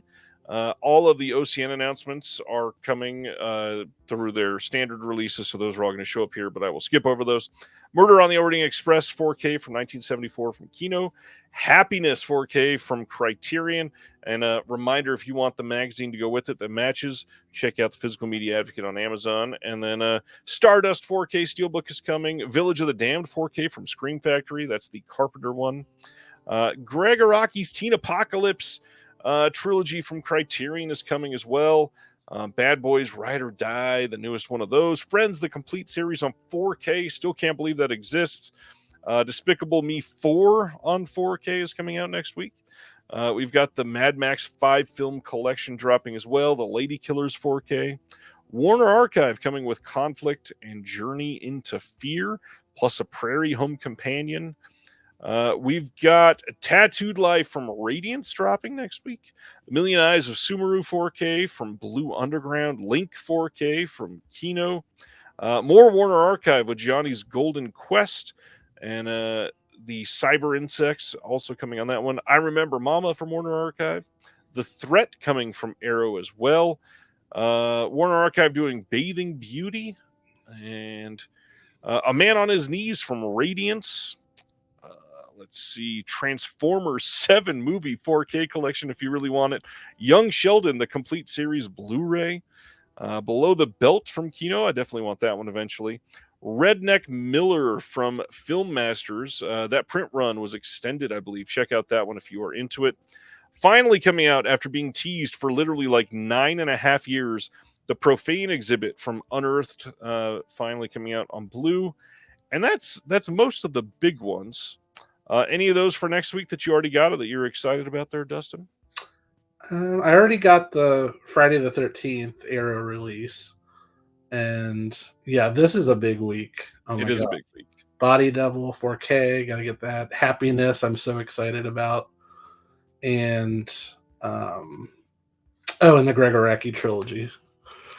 It's a big deal. Yeah. I definitely need that Body Double 4K at some point. All right. Film discussion tonight. Dustin, I did not even tease at the beginning like I normally do. What are we covering tonight, and why are we talking about it? Tonight is a discussion, Nightmare Fuel Through the Years. It was an idea I had of coming up with 10 films, sort of like through the ages. So, from our childhood up to the present day. Any films that really had an impact on you, whether they scared you or unsettled you or just had a really big effect on you. And I just thought that would be an interesting jumping off point for a discussion. It is, and it's one that's obviously for many of us that are either into cult or horror now as adults. Most of us have some sort of story where we watched this far too young and it messed us up, but we kind of liked it and we went back for some of them. And so, of course, all of these are going to have some interesting talking points to talk about and why they're traumatizing, why they were nightmare fuel for us. The thing that I think is important for this is that Dustin and I both set up a list of 10 films and we did them chronologically. Like we saw them at a certain age and it was the youngest one that we saw and that messed us up, but then we leveled up and we'll go to the next one and we'll go through this whole list. While trying to think on this, I realized that the stuff that traumatized me greatly evolved over the years, and I'm so excited to talk about this list. This is a big one. Obviously, got a shout out here too. Dustin wrote a book. Why don't you share about the book for anybody that did not see you on the last time on Reconnected? I have a book available in paperback and hardcover, The Fright File, 150 Films to See Before Halloween. And it's just a compendium of essays, reviews of just 150 selections of my favorite horror films. And they're great. It's a wonderful, wonderful piece. Glad that it was written the way that it was. I love that there's snippets on everything in a way that you can feel personality through all the reviews. You're amazing. I'm so glad you're here, Dustin. Thank you. Thank you. Well, let's go through our list. Why don't you get us started with number one from your list? Okay, so like we said, we're starting at the earliest age that we could remember and moving up. So the first one that really came to mind when I thought of this is, and it's probably nightmare fuel for a lot of people when they were kids, it is Return to Oz. It just blows my mind. I still can't believe that this movie was made. It just blows my mind that they made the Wizard. And I mean, some people, as kids, you're scared of the Wizard of Oz. Yep. But that's it's like Teletubbies in comparison to what Return to Oz is. Like, well, I guess Teletubbies is scary too, but anyway, in a different way. But I just can't believe that Disney was like, in 1985, they just decided to make a sequel to The Wizard of Oz. Yeah. And they're like, how should we make this? And then they decided that, Dorothy was having insomnia and she's going, her parents take her to a sanatorium and they're doing electroshock therapy on the patients at night. And when she finally gets swept away in a storm after being chased by this like Dr. Witch woman in the dark, and she like gets swept away and then discovers that Oz has been destroyed and it's just like ruins everywhere. And then there's like these wheelers who, it's like these men that with like wheels on their hands and feet, and they just wheel around and they've got like painted scary faces. And then there's the Princess Mombi with her hallway of heads because she like takes her heads off and puts them and chooses a different head each day. It goes on and on like this. Like every scene is scary. And somehow it was a family film in 1985. And here it is, still having a legacy for so many people so many years later. I remember, that's one that I probably saw when I was about 5 years old, and I would rent it, and I very specifically remember every time I watched it, like I'd have family members like walking in and out, and like I wanted them to go away because I sort of thought of it as a badge of honor if I could actually get through the movie by myself watching it without other people around. Wow, that's hilarious. Yeah, this is a good pick. I didn't see it until I was old enough to say what the fuck. So it never had that moment with me, and I feel like I missed out on that. I feel like it would have been a good one. Yeah, like what do you like? Go back to when you were 5 years old. Like, what do you imagine your reaction would have been to that movie? So confused. My number one is one that I don't remember a whole lot of the interaction here, but I know that when I was 4 years old, a babysitter put on Child's Play to keep me entertained. And entertained I was. Terrified of dolls for a couple years after that, and now looking back on this franchise, it's hilarious because this is like one of my least favorite entries from anything for Child's Play. It's good, but man, first off, the second one's clearly the best one. Anybody that thinks otherwise, let's fight. But Child's Play is so tame, kind of, especially with where this franchise decided to go eventually. I don't remember what scene specifically scared me, but I do know that Catherine Hicks in this is great, and that performance definitely lives up to a traumatic memory. Child's Play. Which one is your favorite from the franchise? The first one. But I love part two as well. Good. But that's another one that I saw when it first came out. I was like 6, and so I was exactly the same age as Alex Vincent, the little boy in it. Yep. And so like I absolutely loved like him just because he was like the same age as me. And it's rare to see a horror movie where the main character is that age. Yep. But yeah, I remember like the scene. Was there a specific scene that really jumps out at you that you remember seeing at that age? No, I literally don't remember anything seeing at that age. However, I do know that for a couple of years, like all dolls were off limits for me. I couldn't do it anymore until, gosh, I was 6.5 when my sister was born. And of course, shortly after that, she started having dolls. So I was over it by then, but yeah, it was definitely rough then. Yeah, I think the part that really got me was when when Catherine Hicks's character discovered, the doll is talking, and she discovers that there's no batteries in it, and then she threatens to throw it in the fire, and it just completely blows up at her.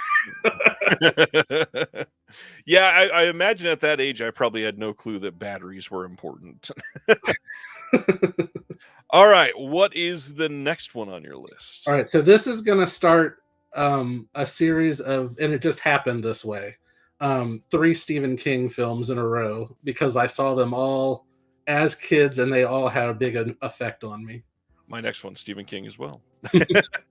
So this one I probably saw, just to preface it, my parents were fairly lax with me when it came to watching movies. So I watched a lot of horror movies when I was 5, 6. They were just always told me, as long as you know it's not real, it's fine.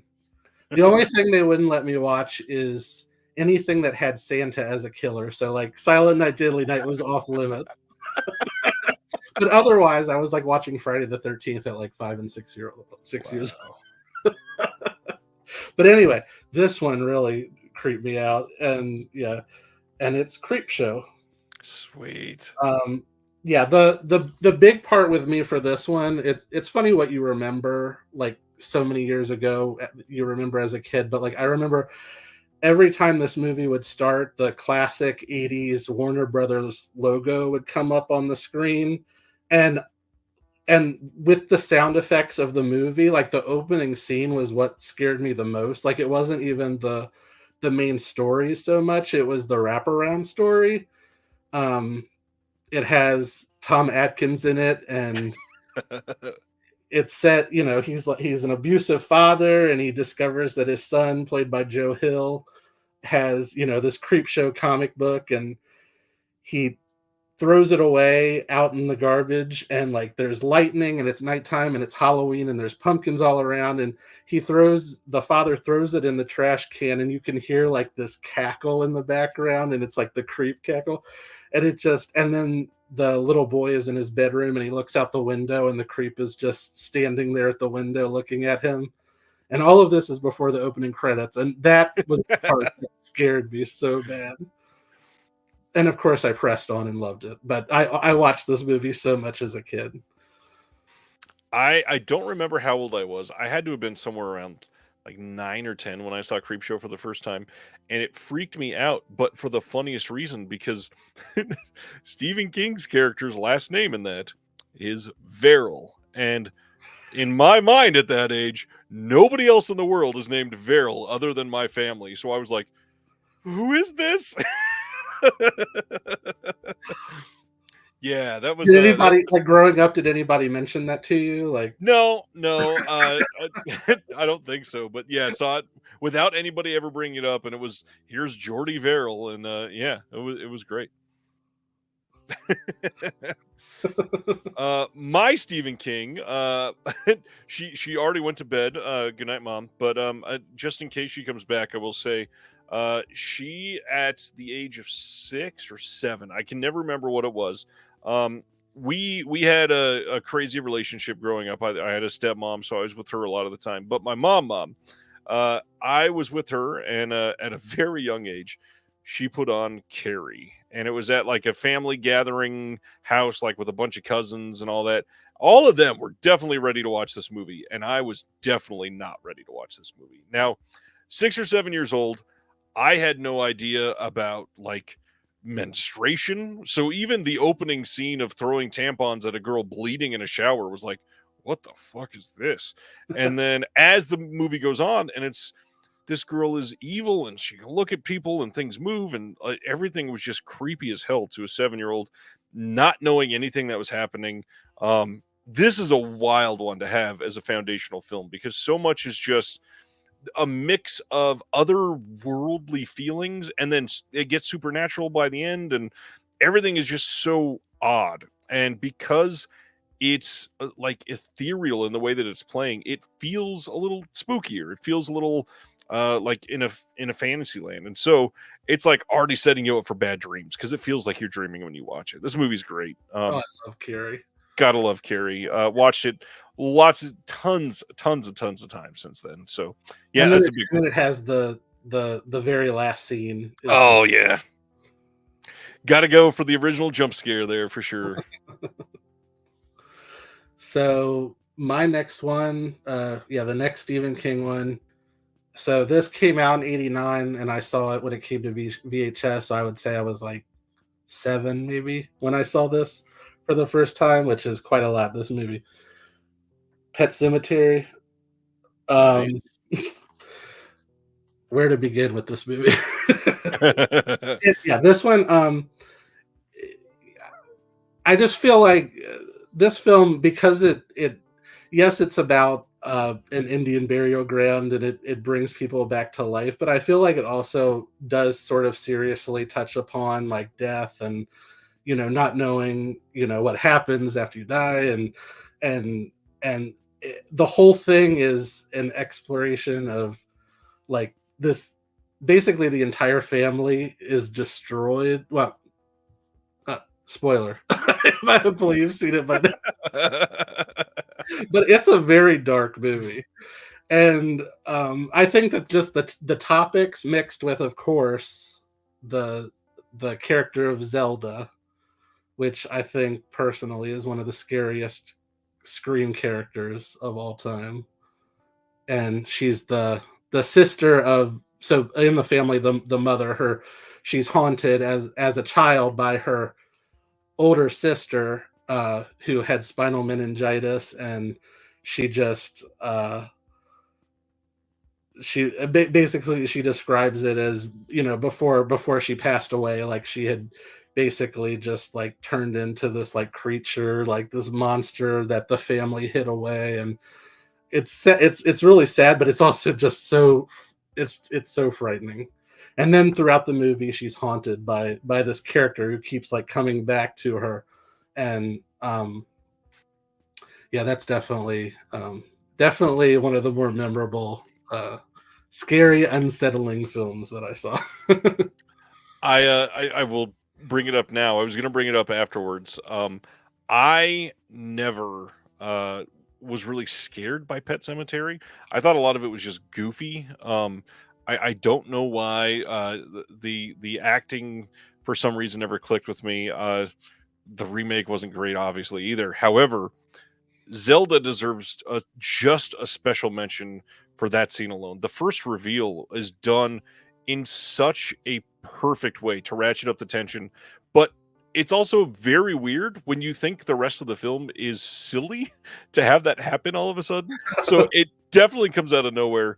And then the other one that is kind of like that for me is Salem's Lot. Obviously, the window scene is like the scariest thing for a lot of people. It's one that terrified them as kids. I had the same thing. Like a lot of it did not work for me. It just put me off to it for some reason. I like it a lot more now as an adult than I did then because I understand it better.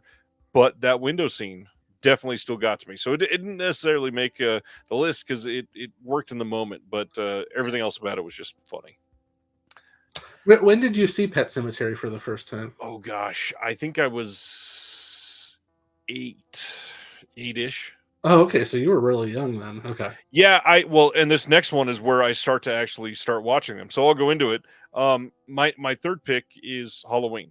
I was 8 years old, and we lived in a house that, and I've told this story before, and so sorry if you're hearing it again, but we had a really weird setup because we had a separated garage because it was in a really bad part of town, and we lived on an alley basically. But the house was here. There was a back door, and then the garage. But you could walk around it to the backyard. Is a weird way to say it. It was a big patch of dirt, but it was like 35 feet to the back fence still, and the back fence was on an alley. And I used to play. I was going to say in the backyard again, but literally I was like digging in the dirt when I was 7 years old or whatever. And I used to play back there, and you'd see homeless people walk by the alley all the time. I was sitting there one time and I watched a dude riding on a bike full on get hit by a car just because you're chilling next to an alley essentially. And so weird shit happens back there. And so I was 8 years old and my parents were like, it's time. Like you could probably watch Halloween. Let's see what you think about this. And I get done with the film. Supposedly the entire time they told me I was sitting there, all of my limbs were like lockjawed in place, basically couldn't move the entire time. We get done and my dad says, I will give you $5 if you will run back and just touch the back fence and then come back to the house. You don't have to do anything else. And I of course was like, hell no, what are you talking about? No. And I should have done it. It would have been silly, but yeah, this is the first like horror moment for me. Everything else before that was just I was young and not prepared for it. But this is when it started to work. Like I understood people can be bad, people can come after you just because they're bad people. 8 years old, everything started to click. Halloween worked for sure. Yeah, for anybody who knows me well knows that Halloween is my all-time favorite movie. It's the one that means the most to me, just on so many levels. It was the film that really created my love for the genre overall, and I think also my brother introduced me to it, and really, I mean, he really got me into movies overall. He was a huge you know, film fan, so he really got me into that, and so it means a lot to me, and it's probably the movie that I've seen the most times. I could recite it from beginning to end. Yeah. It didn't make my list, only because I think, as good as it is and as effective as it is, I'm sort of separated from it because I've seen it so many times. Right. Like it still works, but I'm so separated from it just because I've seen it so much that I can't really say that it scares me anymore. It definitely doesn't scare me now, but man, that memory and opening the gate with that to everything else, like shortly after that is when I finally got to see Pet Cemetery. It was, now that I've seen Halloween, the faucet was on and I could watch everything. And so some of these others, these are going to ramp up pretty quickly for me. Yeah, I've still got a few in my childhood because, yeah, a lot of people say this, but when you watch horror as much as I do, like, and you know, as much as anybody does, you know, who watches it a lot, like, it takes a lot to really scare me. Like, I don't really scare Same. that much anymore. Like, I can watch a movie and say, oh, that's, you know, that was very effective. I can jump, stuff like that. But, you know, you typically, when a movie's over now, I can just leave it behind. It doesn't, like, you know, really haunt me that much. So, um, but anyway, so this came out in November of 1990. So I would say I was 8 years old, and it is Stephen King's It. It was a mini series on television. I watched it when it originally aired. It was over the Thanksgiving holiday. And this might be the only movie I've ever seen where, after it was over, I made my brother sleep in my bedroom with me because I was so scared. And it all comes down to Tim Curry as Yep. Pennywise. Just an amazing performance, one of the great villains. I know that, yeah, some of it today, like watching it, it comes off a little cheesy, like a little bit, you know, TV movie-ish, but it still works well in a lot of parts, especially in the first half with the children. I think it's very well done. And yeah, I had to put that because, yeah, that was really the only one I could think of where I was genuinely scared to go to sleep afterwards. That ending though, it so does not work anymore. The whole spider aspect of it does not do well. Did you like the the feature film versions of it? I am a rare defender of both parts. I think it Okay. chapter one is much better than the second one, but I think that the second one worked for me as well. I didn't love it like I loved the first one, but um, I think that it was decent, and I really like what they did with the deadlights, and the ending was clearly a better ending because of what they could do with technology and stuff Right. Yeah. than the one in the 90s. However, I do understand the people that hate it and how the second one they leaned on the comedy maybe more than you were ready for, but hell of a cast. I thought it was directed pretty well. Yeah, Oh yeah, I'm a defender of both of them. I agree. And yeah, if the second part of the miniseries isn't as good as the first, I feel like they did a really good job of improving upon it.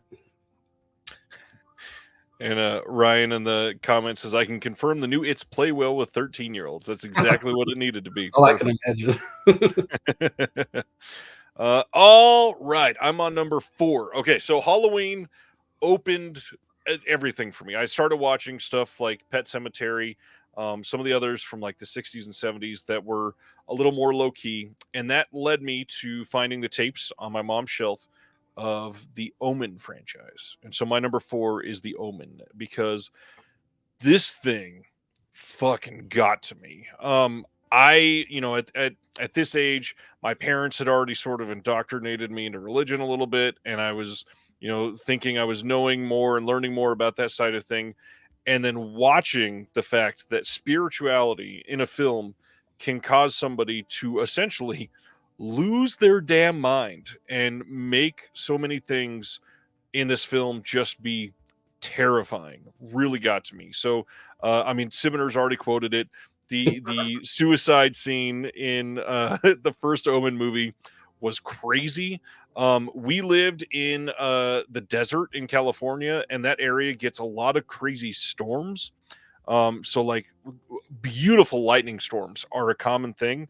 And in this first movie where there's this freak storm and suddenly the steeple pole lightning rod thing that gets blown off and it literally impales the priest, that scene fucked me up too, because it was like, man, we get windy here, there's lightning, there's so much stuff that can go wrong. Everything about this movie was just like out of my control, and that was the worst part of this movie for me. And honestly, that's why I still love all 4 of the Omen films. They all have some aspect that is creepy beyond belief. This whole fanatic aspect of worshiping somebody and having them control your decisions just does not work for me. And so The Omen, it stuck with me for ages. Watched all of them with my mom, loved them all on first watch. Sure, the third and fourth one, probably not great nowadays.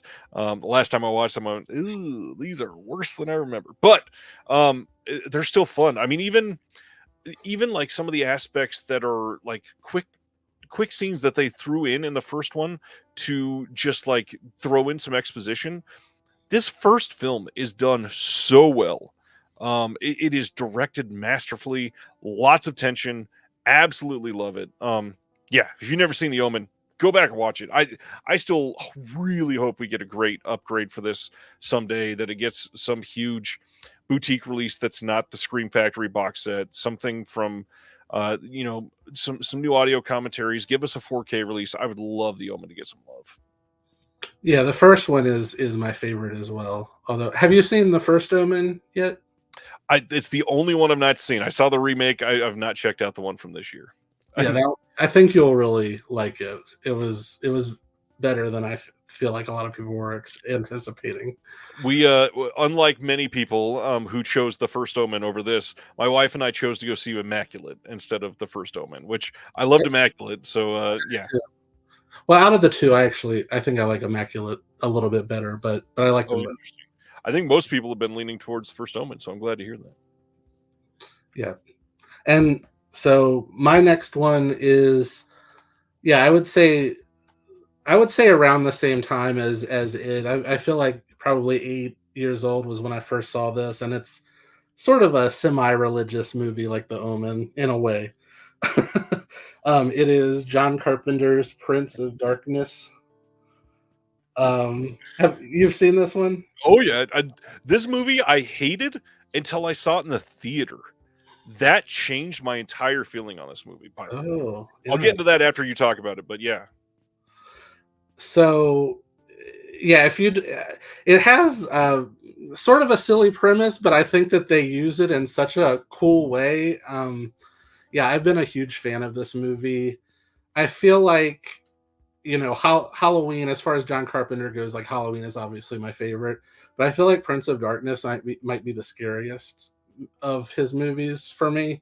But basically, like the general gist of it is there are these quantum physics students who are assisting a priest, and they're investigating in this monastery. They found this like cylinder of green liquid, and it's supposed to be like the embodiment of the son of Satan. And it's silly. Like it sounds so silly when you describe it like that. But it like has this feeling of dread. And the whole movie, I wish I remembered who did. Did John Carpenter do the score for this? This might be one that. Yep, he did. The score like plays throughout this movie, and it almost, the way that it's edited together, it almost feels almost like a music video in a way. Like it's hard to explain. Like, not that it's a musical, and it's not a musical, but the way that the music plays throughout it, each scene blends in with the next, and it just has this level of tension that rises throughout it. But basically, the thing that really creeped me out from it is this liquid, it like squirts into these people into their mouths and like possesses them, and so that's creepy on its own. You've also got these like grainy nightmare footage of this like dark cloaked figure in this like hallway, and it keeps going back to it coming at you, and it's like such an unforgettable image. And then you've got like this evil Alice Cooper who's like hanging out outside the building, and he's got like this bicycle weapon that has like some sort of like spike on the end of it that he kills people with. It's a crazy movie, but through all of that, the thing that really creeped me out as a kid, and it's still very effective, is the ending. Yeah. Basically, can I like? I mean, this is 1987. Can I actually like say what happened? Hell yeah! Yeah. I don't want to like spoil it. I won't say like everything, but basically, at the end of the movie, they're using mirrors as doorways to hell, and one of the possessed people is like reaching through the mirror, and you can like see like Satan's hand, and it's like reaching to pull him into our world. And that always just scared me so much, just to like envision that, like if that were really to happen, like it just always creeped me out. And yeah, so Prince of Darkness, I really like it. I still think it holds up well. I did not see this. Like, I saw Halloween at 8. Like I said, I didn't catch up with the Prince of Darkness till I was like 15. This is one that was not super easy to find. My parents didn't have it on VHS. It was not. We only had a shitty Blockbuster in this tiny town I lived in, so we didn't have everything. Finally saw it. Did not care for it. It just felt cheesy. It felt like not Halloween, and so that pissed me off. But eventually, it was probably 5 years ago. Here in Kansas City, there is a theater that every year they do something called Carpenter Fest, and they do 3 films back to back to back from Carpenter, and you don't know what they're going to be. So you show up, and I think they've done it like 6 times, so they've repeated some of the films. But Prince of Darkness was, I believe, the second film of a triple feature. It was Assault on Precinct 13. It was Prince of Darkness, and then it was They Live, I believe. And Prince of Darkness, on a theater screen in a room full of Carpenter fans, fucking works. Everything about like having it in full screen in higher fidelity than I had been seeing at home, absolutely just infiltrated you in a way that it didn't do previously for me. Some of the scenes that I thought were like almost laugh worthy before were some of the creepiest scenes in this. The whole Alice Cooper like weird mob thing that is happening throughout this movie, I always thought it was just the weirdest cameo to have. And then in a theater, it was like, no, this is kind of crazy. Like, there's a bunch of homeless people that could just ransack you at any moment. And then the whole ending to this gets fucking insane. And so since then, I've watched it at home a couple times. This movie rules. It is so much better than I used to think it was. Love Prince of Darkness. So glad that you had on. I'm so glad you came around to it. That reminds me of, I saw the other, besides Halloween and Prince of Darkness, my other I love The Thing, but my other real favorite is The Fog. And I saw that in the theater. Like, I had seen it so many times by myself on physical media.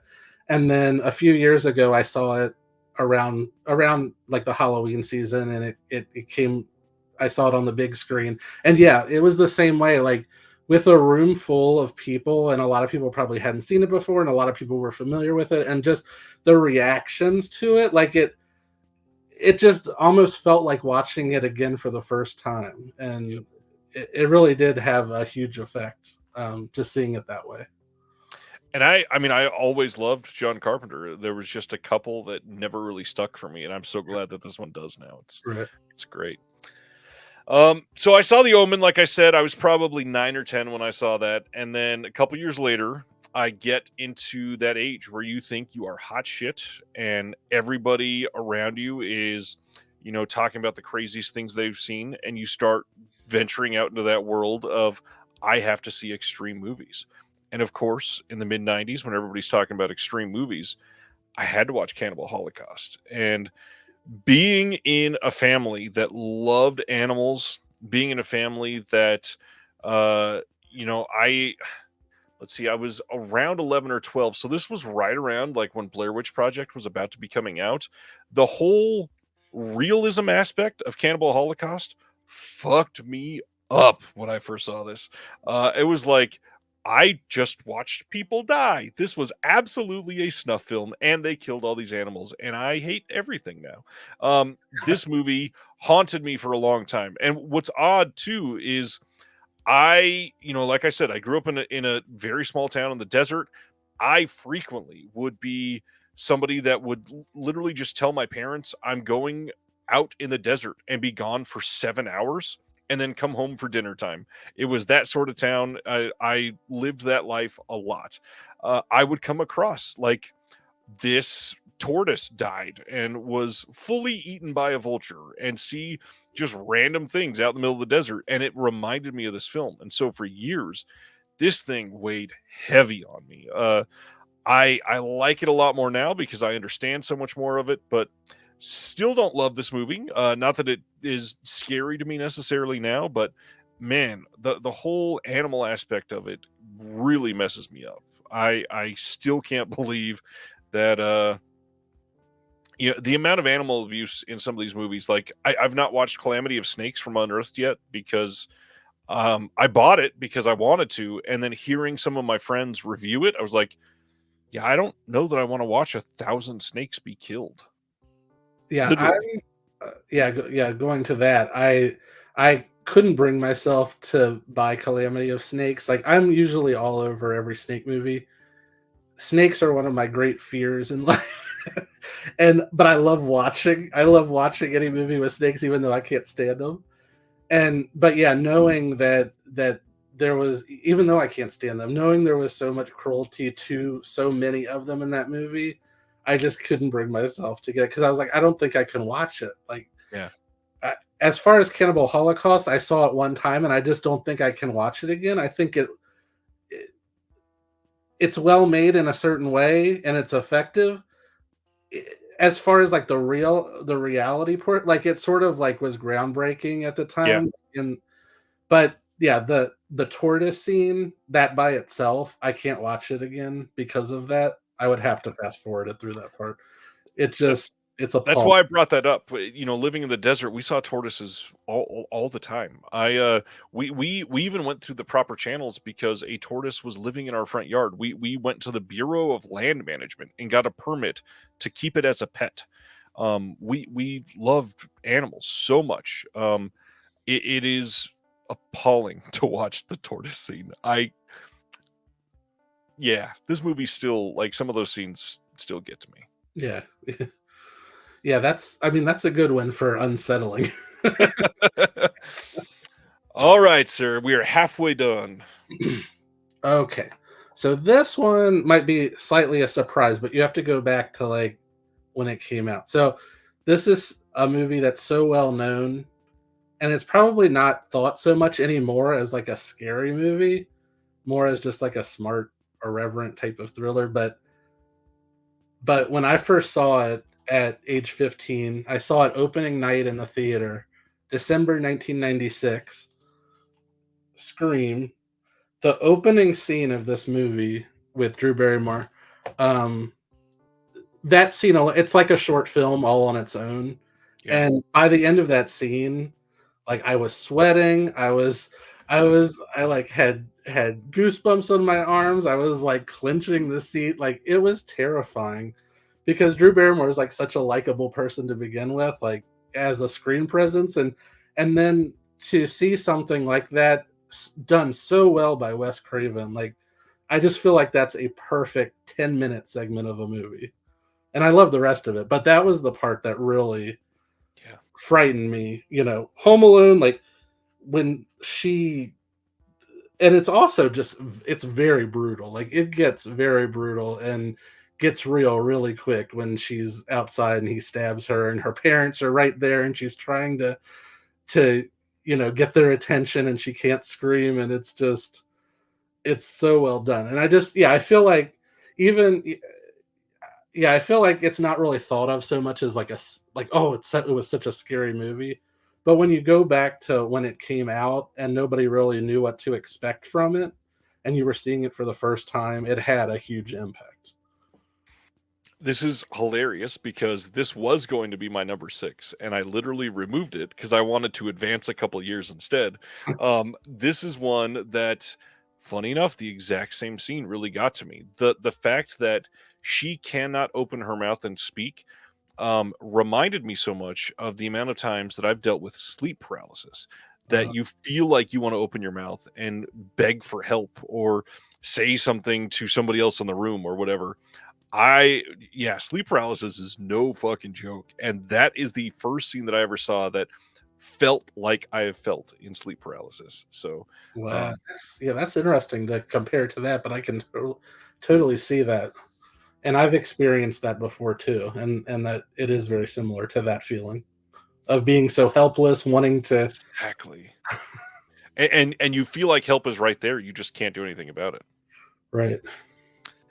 So, this is such a weird transition. My first one that's technically not a horror film, but also very much a horror film.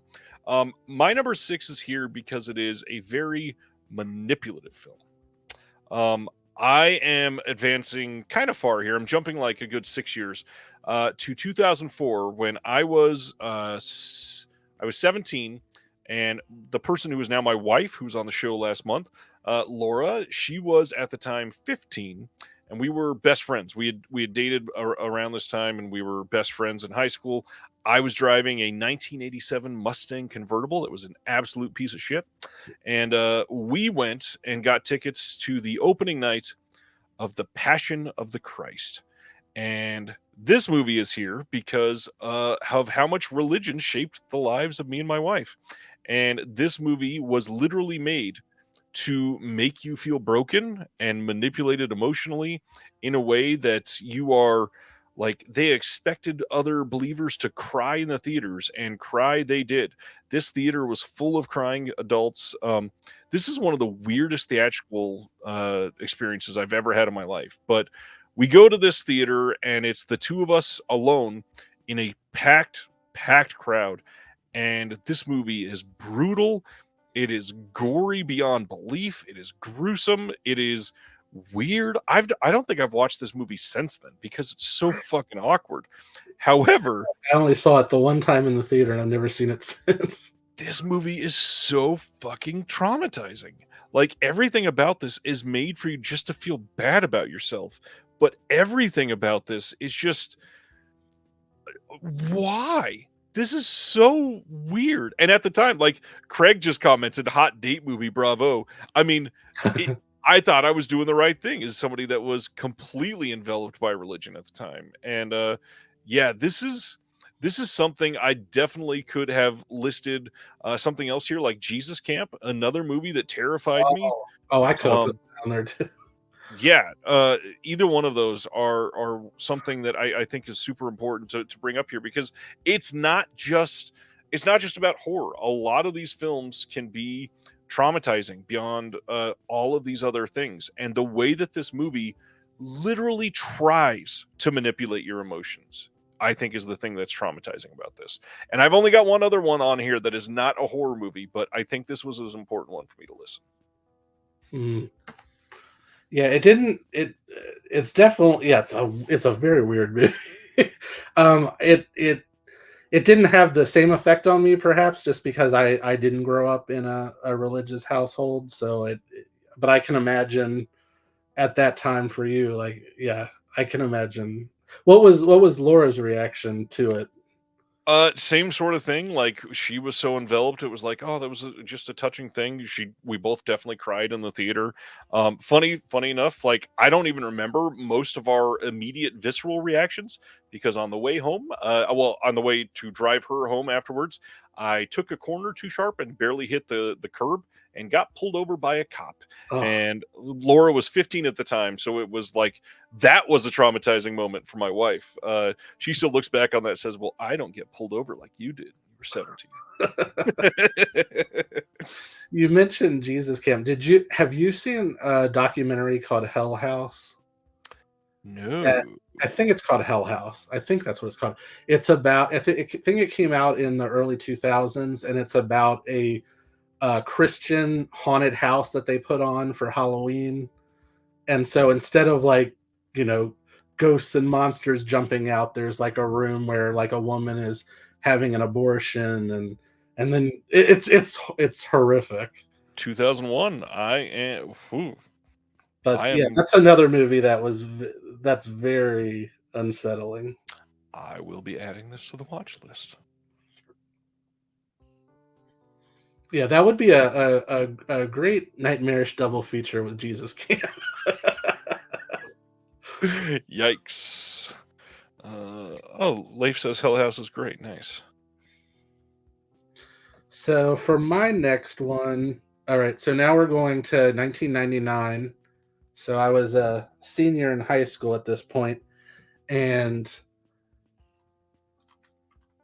the Blair Witch Project came out. Okay, so my backstory with this film is that it had already premiered at the Sundance Film Festival and had made like a big deal. And I was I think a lot of people had this experience, but like I had some like online friend who managed to send me a bootleg VHS copy of the festival cut of it. And so it was like a Saturday night. I was by myself in my house, like everybody was gone. It was dark. I put it in, and it wasn't great quality. Like, I mean, obviously, like the movie itself is meant to be, camcorder footage, but it was because it was VHS, it was and a bootleg. A bootleg at that. The quality was just really grainy. It had like the sound wasn't that great. There was like in some of the scenes where they're like in the tent and they can hear sounds outside.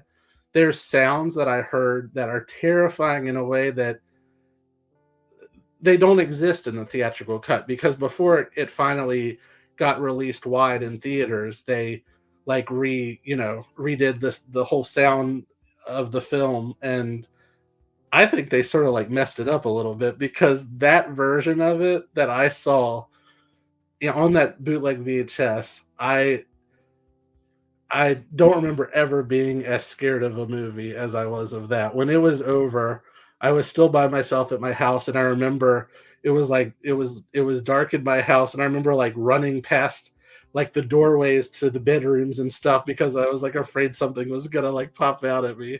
It just really affected me in such a big way.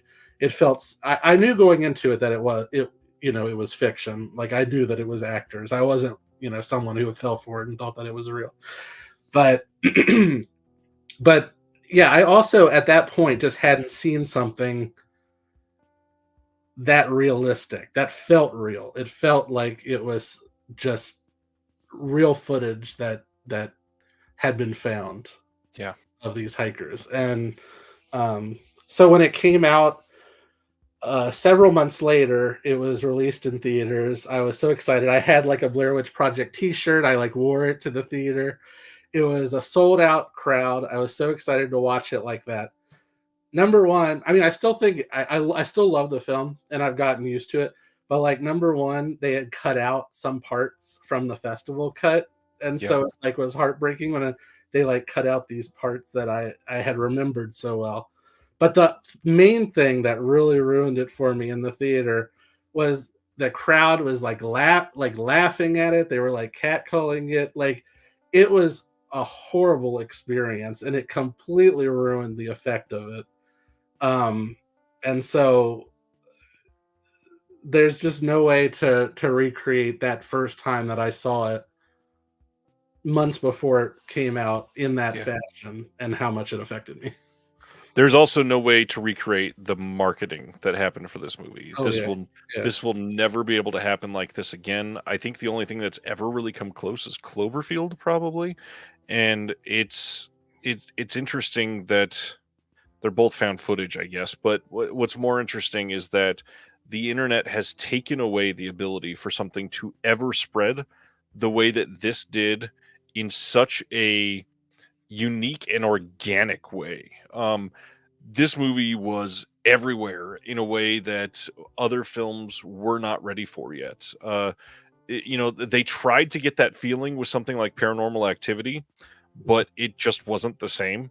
It wasn't. It wasn't organic. You can feel that it was slightly studio mustard, essentially, and yet the way that this thing worked from the festival cut all the way up. I mean, the number of bootleg tapes of this film had to be literally like multiple millions of tapes. It's crazy how this thing spread.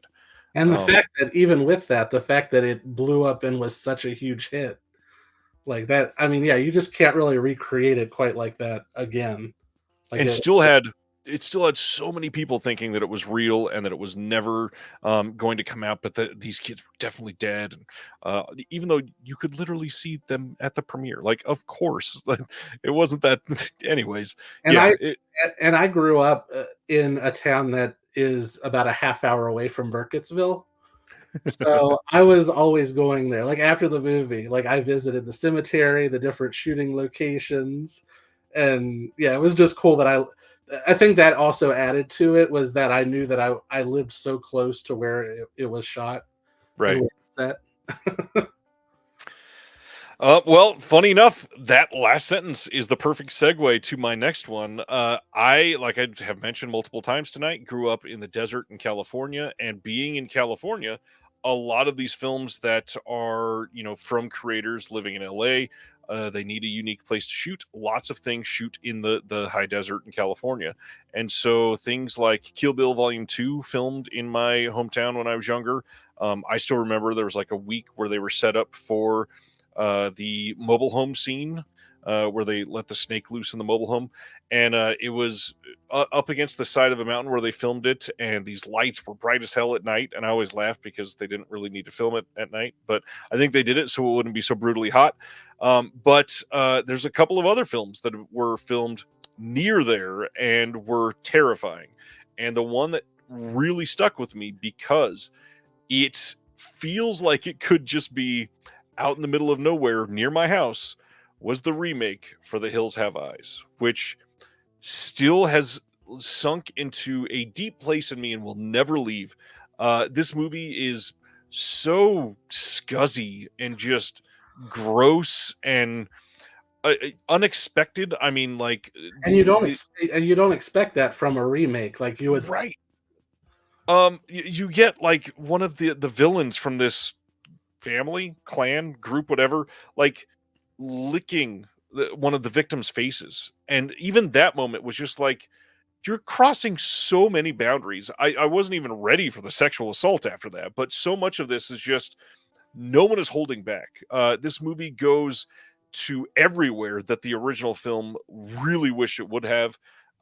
Absolutely adore this movie. It is I hate to say all the people that are Craven apologists, this movie is 100 times better than the original. It is so much better at fulfilling that insane, creepy nuclear fallout feeling that they really wanted in the original. And what's crazy, I have already mentioned in the show tonight that I was the exploring type. I would go walk out through the desert, be gone for hours, turn over random rocks hoping to find a scorpion. I was that kind of an idiot. And so I would go hiking up a hill and find some homeless person's little hideout where they were storing things. There were many times I probably should have been hurt. But what's crazy is California is definitely home to like multiple military bases. There is a place that I used to go to called Haas Tower that I really want to highlight here. This was a radio tower that was used up until the middle of the 80s, out in the middle of BFE in the desert. Nothing around it for miles and miles. You just had to know where the dirt road was to turn off. And we were a bunch of idiots when we were younger that friends that would go like drinking in the desert would tell us about these places. And I was the dumbass that never drank. And so I'd go to these places sober and scare the shit out of myself. And so we went out one time to Haas Tower. We had never been inside. We just drove by, and they had taken the radio tower part down, but there were some concrete ruins on the top, and there was 2 entrances on the other side of this hill, and you could go inside, and people legitimately could have been living there. This was literally in a hill, so it was in the middle of the desert, but it was cool inside. The craziest thing, you take about 8 steps to go into here, there's no more light. If you don't have a flashlight, you can't see your hand in front of your face. You walk inside and you can see remnants of like where they used to have these massive generators. And there was multiple levels. There was a ladder up to like a little loft area. I was a sheriff explorer as well. We eventually took the sheriffs out there to do training because it was such a perfect like battleground area to do like building searches and finding out, because it's fully in the dark. People could hide anywhere, and it was fucking terrifying. And I have always gone back to it because of The Hills Have Eyes. Everything about this is just crazy. But to finish this off, again, my now wife and I have so many random things like this that have happened. There was one night, 4 of us were just hanging out. Again, we weren't drinkers or anything like that. We were just like, we're bored. Let's go find something stupid to do. We were like, let's go to Haas Tower. And one of them said, nah, we've been there a couple times. Let's go this other place. Come to find out, somebody else had gone to Haas Tower that night. We almost did, and shot another dude that he went out there with. And we would have been there the exact same time as him. He got arrested, and so many things have happened at that place. They went in and imploded it about a handful of years ago.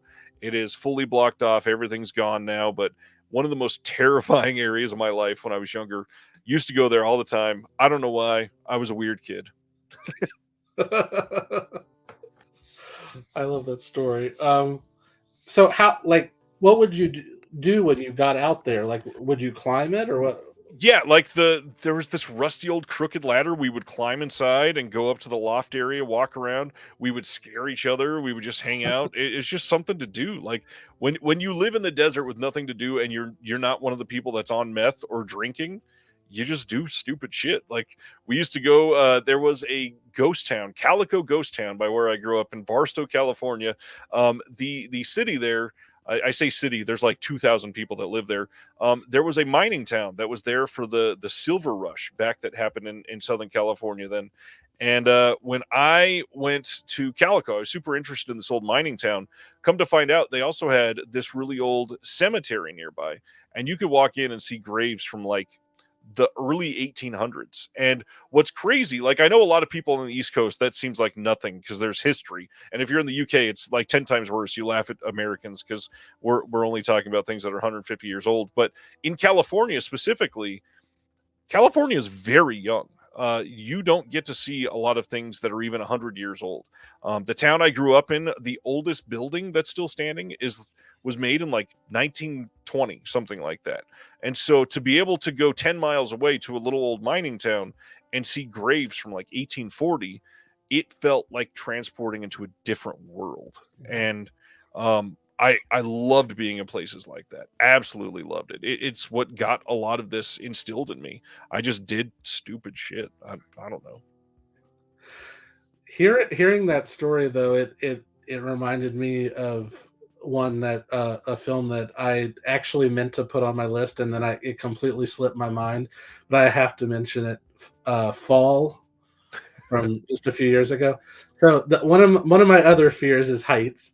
Yep. And I don't think I've seen another movie that like made me that anxiety ridden. Like it just, oh my gosh, it's so effective. It's so well done, and yeah, it's great. I just saw Fall for the first time about 2.5 weeks ago and loved it. That was filmed, I believe, fairly close to where I grew up. That sort of desert. It was really well made. It really reminded me of, if you've never seen it, Adam Green's Frozen. Everybody needs to go watch Frozen. It is a different version of that doesn't focus on the heights as much. But man, Frozen is a Frozen is masterpiece. great. I love Frozen. But yeah, with Fall, like I just remember. Yeah, I'm thinking back on it now. When I watched it, I was like uncontrollably like screaming out loud. I mean, thank goodness I was at home, but like, I was so tense just watching it with those characters being up that high. Yeah. I just couldn't bear it. Like I was like holding my hands over my face. Like I never do stuff like that, and this movie made me do that. But yeah, Frozen is another good one. All right, so my next one, I think this one is actually going to be one that I think the fewest amount of people may have heard of, and it might be the most unexpected. It is 2009's The Eclipse. I've not seen this one. And this is not the Twilight film Eclipse. This is The Eclipse. Because I mean that's unsettling in a different way. But this movie, right? It's an Irish film. Ciarán Hinds is the lead in it. It's the most unsuspecting film as far as being scary, because most of the movie is almost like it's about a guy, a recent widower who his wife has recently passed away from cancer, and he's trying to navigate being a single father for his two kids. There's a book festival that comes to this town, and he is acting as a driver, transporting like the authors from where they're staying to the festival. And within this, like early on in the film, he wakes up and swears that he sees his wife downstairs, like just like walking across the way. And it's so subtle, but so creepy. And the rest of the movie is, it's almost like a romantic drama. It's not horror. And yet there's at least 3 scenes throughout the movie when you least expect it that are so bone-chillingly scary. They'll make you jump out of your seat. Like the first time I saw it, I nearly fell out of my seat. Because you're not expecting it. Because it's like if you were watching, I don't know, like Sleepless in Seattle, and all of a sudden, in the middle of them thinking of each other, there's like a jump scare that you're not expecting at all, and it terrifies you. And it's so well done, and it's a great movie to begin with. But yeah, I feel like a lot of people probably haven't heard of this one, but it's so slept on. I feel like highly recommended if you haven't seen it. Crazy, yeah, I'm gonna have to see this one. That sounds super interesting. And actually, it's a Magnolia film. Maybe they could put it out on.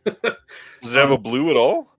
Yeah, this is a Blu-ray. Oh, okay, that's right. So maybe not, but I mean, this is a Blu-ray from 2009. So. Whew.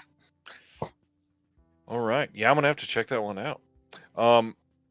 I feel bad because a lot of mine obviously have been huge films, and this next one is another huge film. But the next 2 after that are many people have not seen the next 2. So my last big one, Hills Have Eyes, was 2006. I was 18 when that came out. So a couple years later, living on my own, and I just moved into a house that was out in essentially like the middle of nowhere. It was just off of a highway in the desert. I was renting a house that was a good, 1,500 feet away from the guy that owned the house. He lived on this old gravel road, rented me this little 2-bedroom house for pennies, essentially, compared to nowadays. And I was getting used to living in the middle of nowhere. It was so quiet at night, something I was not used to until, some random car drove by on the highway. And it didn't help. 2008 saw the release of The Strangers. This movie lives under my skin. Like, the fact that the ending of this film is the creepiest line, just to say, because you were home. I could do nothing to somebody, and they could still literally choose to terrorize me. And at that point, there's nothing else I can do. This movie works on so many different levels for me. Obviously, there's a couple scenes that are burned into people's images. The scene that's on the cover of this Scream Factory 4K, where Liv Tyler's standing in the living room and she moves and you can see one of the killers in the kitchen behind her. Incredible scene. But one of the things, sorry, and I was just going to say, and the fact that they don't play any score, they right, don't like tip their hat that there's, they just let it play out silently. It's so chilling. it's perfect. And if they would have, it would have been less chilling. It's so much more, just because it's silent, it's so much more terrifying and real. But one thing that really got me about this movie is the random, first off, Glenn Howerton appearance, but the fact that somebody is sitting here so terrified that their friend shows up to help them, and they react so quickly that they shoot their friend with the shotgun. And that moment, I started to have this feeling of like, I could just go paranoid living out in the middle of nowhere and a friend could show up. I don't know who's here, and I could call the cops. I could freak out. I could do something wild. This movie messed me up. Adore The Strangers. So glad that this has become something that people have latched onto. Still really like the sequel. I did not see the one from this year. I love the sequel. The sequel is great. I wish Christina Hendricks would have been in it longer. But like the fact that in the sequel they show a child's parents being murdered right in front of their face in the first like 15 minutes of the movie, and they're expected to fight to survive the rest of the film, is insane. Obviously the pool scene is great, but the whole film is great, and everybody just wants to harp on the 80s neon of the pool scene. Watch the rest of the movie. The movie is fantastic. It's just nothing like the first film, and that's okay. And it has a great soundtrack. It does. And it's so stylish. Like that director, I think his name's like Johann Roberts or something like that. I can't wait to see what he does next, because I don't know if he's done anything since this, but he has such a style to his filmmaking. And it almost reminded me of John Carpenter. He's the guy that did 47 meters down and 47 meters down Uncaged. I saw 47 meters down. It was pretty good. Good movie. Yeah, I love The Strangers. Yeah, I agree with everything you said. It's just certainly one of the best home invasion films. And I think those are honestly I've always said that as far as subgenres of horror go, home invasion is the scariest to me, because it just feels so real. It feels like it could really happen. And there's so many times that my mind gets carried away and I imagine like people coming into the house while I'm asleep, and I probably shouldn't do that. It's because of The Strangers that I think that. Yeah. Good movie. All right, so my next one, and yeah, we're firmly into adulthood by this point. So this one, every time I've seen, like, it has some of the most just crawl out of your skin, just creepy scares in it, that's just so effective, and it is the first Insidious. James, I think technically probably The Conjuring is a better film, but I think Insidious is scarier in a way. Yeah, there's parts in this that are just stick with me and really give me the chills even when I think about it today. One part that I just have to mention that, it just feels like something right out of my nightmares. So it goes perfectly with the nightmare feel. There's a scene where, well, prior to it, Rose Byrne plays the mother of this family, and she's like doing laundry, and she's like in the laundry room, and sort of like The Strangers, how there's no score to tell you that something's there, but she just passes by, and you can see this like child figure just standing there in the corner, and she goes outside, and she's walking around the side of the house, and all of a sudden she starts hearing Tiny Tim's Tiptoe Through the Tulips playing, and there's this little child figure in this old-timey suit dancing in her living room to this music, and then she sort of like goes past to the next window and there's nothing there and the music stops. And it is just like, if you want to scare me, that's what you'll do. You'll play Tiny Tim and have a dancing child. To this day, if Laura is ever creeped out by something, or we're like walking into the house and she's like, "Did you hear that?" I'll let her walk a couple steps in front of me, and then I'll get real quiet and start singing "Tiptoe Through the Tulips," and she loses her shit every time. It's That is a incredible. creepy song. That is a really creepy song. It truly is. And with Tiny Tim's weird ass voice doing it, it's 10 times better.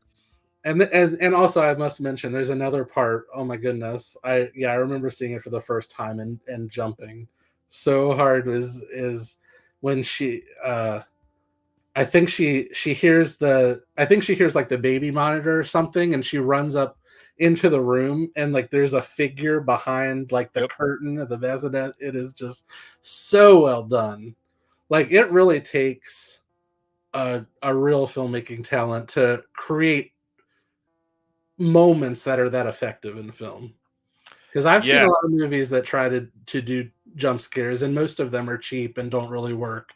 So when you really find one that does, I think it's worth appreciating. I loved seeing Insidious in a theater. It works so well. I really want to. I need to do a full Insidious franchise watch through again. Good pick. What's funny is like in the comments in Insidious, there was like 5 that were on my list that I had to delete to replace other things. Insidious was definitely there for a while. I wanted to mention The Descent was on mine for a while too, because like I mentioned, we lived close to a mining town, and so there were mine shafts and mines all over in the hills in California where we were. I used to frequently go into these caves, and when I first watched The Descent, I was like, "Yep, I'm an idiot. I'm gonna die one of these days." I love The Descent, and it's movies like that I curse trailers, because how effective would that movie have been if they had just set it up as a film about a bunch of friends who decide to explore this cave and get trapped in it and can't find their way out. Halfway through the movie, there's already this claustrophobia to the movie by that point, and it takes so long, and they're going through these dark, tight spaces, and it's already scary before anything happens. And then about halfway through, when you get that first glimpse of that creature just crouching there off in the distance, if you didn't know that was coming, can you imagine what it would have been like? I mean, it's scary as it is, but I just can't. That would have been rough. All right, my number 9. We are so close to being done now. My number 9 is a very recent film. This is a film that, literally, it's just the imagery in this movie that has truly stuck with me. And it's an important one to bring up right now because everybody last year seemed to love When Evil Lurks. I got to bring up 2017's Terrified by the same director, Damien Rugna. Terrified is terrifying. This Argentinian movie is an interesting mix of like folk horror, kind of like When Evil Lurks was, but done in a way that is almost like paranoia horror and just unsettling. When you go look on the letterbox page for Terrified, they should not show this, but the header image is one of the creepiest images in the entire film, and it's I'm spoilers for those that haven't seen it, and most people have not seen it, so I apologize. But there's a moment where a child is dead, and the mother walks into the dining room, or I'm sorry, somebody is there with the mother, and they walk into the dining room and alert the mother to come in there. And this child that was dead and buried is now sitting at the table, motionless, looking like he's about to eat food out of a bowl, and smells to like rotting flesh. There's a trail of mud, like he literally just rose out of the grave and walked to this place. This movie is unsettling beyond belief. If you've never seen Terrified, it's hard to explain what happens in this movie because it's one of those, like, you can't even, as you're watching it, you don't know for sure what to trust of what is happening on screen. Definitely one that you gotta watch and just fall into the environment and let it wash over you because it is weird and creepy and just odd. Yeah, I couldn't agree more. Yeah, and I'm actually with you. I really liked When Evil Lurks, but I think Terrified is just even better. And that scene that you mentioned is definitely the highlight of the movie. It is just so chilling to just see this like motionless corpse of this child just sitting there at the table. Oh my gosh. It gives me chills just thinking about it now. Love that movie, and so many people did not see it. I feel like it played a couple festivals, and then it, like, a year and a half later, it showed up on Shudder, but it is something that so many people slept on. Terrified is amazing. Everybody needs to go watch it. Yep. All right, my final one. And this was an easy pick for me because like I said, yeah, movies don't like we talked about Terrified. Like that's chilling. But like I walked away and was fine after it was over. But that's because I see so many movies like that. But this movie stuck with me for weeks after I saw it and was just it affected me on a level that I really couldn't recall having a movie affect me as an adult, and it is Hereditary. I know that there's naysayers. I don't know why there would be, but this movie, every time I've seen it, well, I've only seen it twice because I feel like it's not. It's sort of like Requiem for a Dream or something like that. Like it's so you have to be in the right mind frame. It's so depressing as far as just what happens in it that it's just a tough watch, but so well done. The level of dread that this movie creates throughout is just it's Ari Aster just, and also the fact that this was his debut feature. And ever since then, like I just feel like he's one of the best filmmakers working today. But also Toni Collette, like even putting aside like the horror elements, the thing that really got me is the really her grief over when her daughter is killed and in such an unthinkable way, and the fact that the scene where she is you can't see anything, but you just hear the sound of her walking out to the car, and Yeah. it's going to be there because the son. I mean, I don't. This one's newer, so I don't want to say exactly what happens. But the son basically something horrible happened, and the son drove home and actually got in bed and didn't tell the parents what happened and left the remains there, and you can just hear her walking out, and the reaction of this mother finding what she does is just it's just heart-wrenching. I've never seen grief portrayed on film quite like that. It's just it's so real and just so unsettling, and it still bothers me that Toni Collette didn't get nominated for this movie. It was far and away the best performance of not only that year but probably the decade. Like I can't think of anything that would equal it. So I love Hereditary. Toni Collette is always incredible, but she is next level in this movie. Yeah, this is a great movie. Good pick. Your final one. My final one. I mentioned that I have two on here that are not horror films, and this is the second of those two. And I don't know the best way to go about this. Earlier, I said that I love downer films, and this one is traumatizing for a few reasons. I I will just say it. I do my best to make this channel and Disconnected and everything around someone's favorite productions and the Discord and the comment section on Facebook and everything a very safe, welcoming space, because I don't know what people are going through. And as somebody that's faced depression for years and had situations that I've not loved, and realized that trauma can do so many different things to fuck you up. Having kids was something that I looked forward to, and I'm glad that I have kids.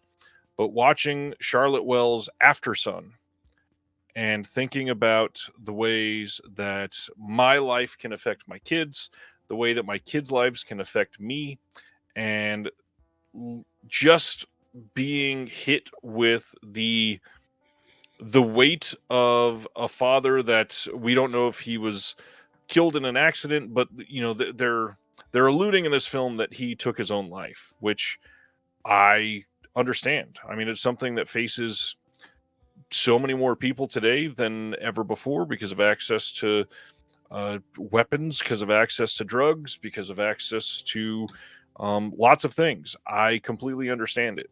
And this movie is a masterpiece, but I have not cried at many films in the last 5 years, and every single time I watch Aftersun, it gets me. The two main actors in this movie are giving a performance that is unreal. The music in this movie is perfect, but the best thing is just the directing for this movie and the way that it had to be planned out is clearly done by somebody that also lost their father and wanted to put that on screen in a special way to memorialize it. And Charlotte Wells had literally one of the best debut features of all time that I still think about often. I've watched 4 or 5 times since it came out now. I just did another episode of a podcast just a couple months ago about this. This movie hurts to watch. This movie hurts to feel, but it's a feeling that I think is important, especially for other parents, to understand how much your stuff can impact your kids and how much their stuff can impact you, and how to attempt to separate that, how to attempt to leave a positive legacy. I adore Aftersun. Everyone needs to see this movie. It is so powerful. And the first, I actually went, a year or so after it came out before I saw it. And your praise of it in a previous episode of Reconnected was what got me to get the Blu-ray and to watch it. And I just loved it so much. And, I'm not a parent, but I also felt like I could connect with the child as well. Yeah. It just feels so real. Like it feels, and that it's coming from a deep place from the filmmaker. And it just sticks with you. So it's pitch perfect. Yeah. And it's not horror at all. So you can watch this one, Ronnie. Adam says it best here. This is it. Real life horrors is way worse than being attacked by werewolves, etc. For me, like a lot of the things that have been traumatizing have been, for me at least, because they are something that I can see as realistic. It's something that was not as supernatural at the time. It was something that was tangible, something that I could actually imagine happening. And on that note, like there's a lot of people in my Discord. There's a lot of people in the comments. I know this is a cliche thing to say, but if you ever need somebody to talk to, please don't hesitate to reach out. I told somebody through Instagram messages today, I pride myself on being able to help people and literally respond to everyone. So no matter what you're going through, I answer freakishly fast to most people. Even though I am a busy person, I know that you matter, and I know that you matter to me. And I have done my best to make sure that people feel validated in their feelings when being around me. So if you ever need somebody to talk to, please don't hesitate to reach out. I know when I text you, you answer right away. This has been a really interesting conversation. I won't say it's been fun, but it's been fun. And what's cool is it was interesting to see what I cut off of my list, because I had another 4 or 5. Like somebody mentioned funny games, that was on my list before one of these took it off. Like I said, The Descent was on there. There's a handful that easily could have been on here. I have 5 honorable mentions. I can just toss them out real quick. Yeah, shoot, do it. Alice, Sweet Alice. Have you seen that one? Alice, Sweet Alice rules. That was another one that I saw very young. Watching a very little Brooke Shields at her communion being strangled to death by what you think is her masked sister and then being burned. It is like, yeah, that's also nightmare fuel for a child watching that. And then The Exorcist 3, solely for the great hallway hospital scene. Yep. Have to say that. Halloween 3, the scene, also as a child, the scene where the family is taking the tour of the mask factory, and they're taken to the room to watch like promos for these masks, and the little boy puts on the mask and it causes bugs and snakes to come out of the eyes, and they crawl, and the family is trapped in this room, and within minutes all 3 of them are killed by these reptiles and bugs and stuff. And that always got to me when I was little. And then finally, the last ones, I'll say A Nightmare on Elm Street, the first one. That is, I love the first A Nightmare on Elm Street. Especially the scene with Tina, her dream, seeing him with his long arms and chasing her. Love that. And then the last one, this one as an adult, Sinister. Sinister rules. The home movies that play throughout it are just so chilling. Yep. And once you see them, you can never unsee them. Yeah. Ethan Hawke is great in that movie too. Love Sinister. Love it. And then this is the very last thing I'll say. At the very beginning of the show, I said that I watched something that's going to shock everybody, because remember I said that I watched something this week that you would think that I'd seen. We went to the releases or the announcements this week before I got to say it, so I just want to say it and shock everybody. For this very week, I watched for the first time the Godfather trilogy. Nice. What did you think? Did it live up to the hype?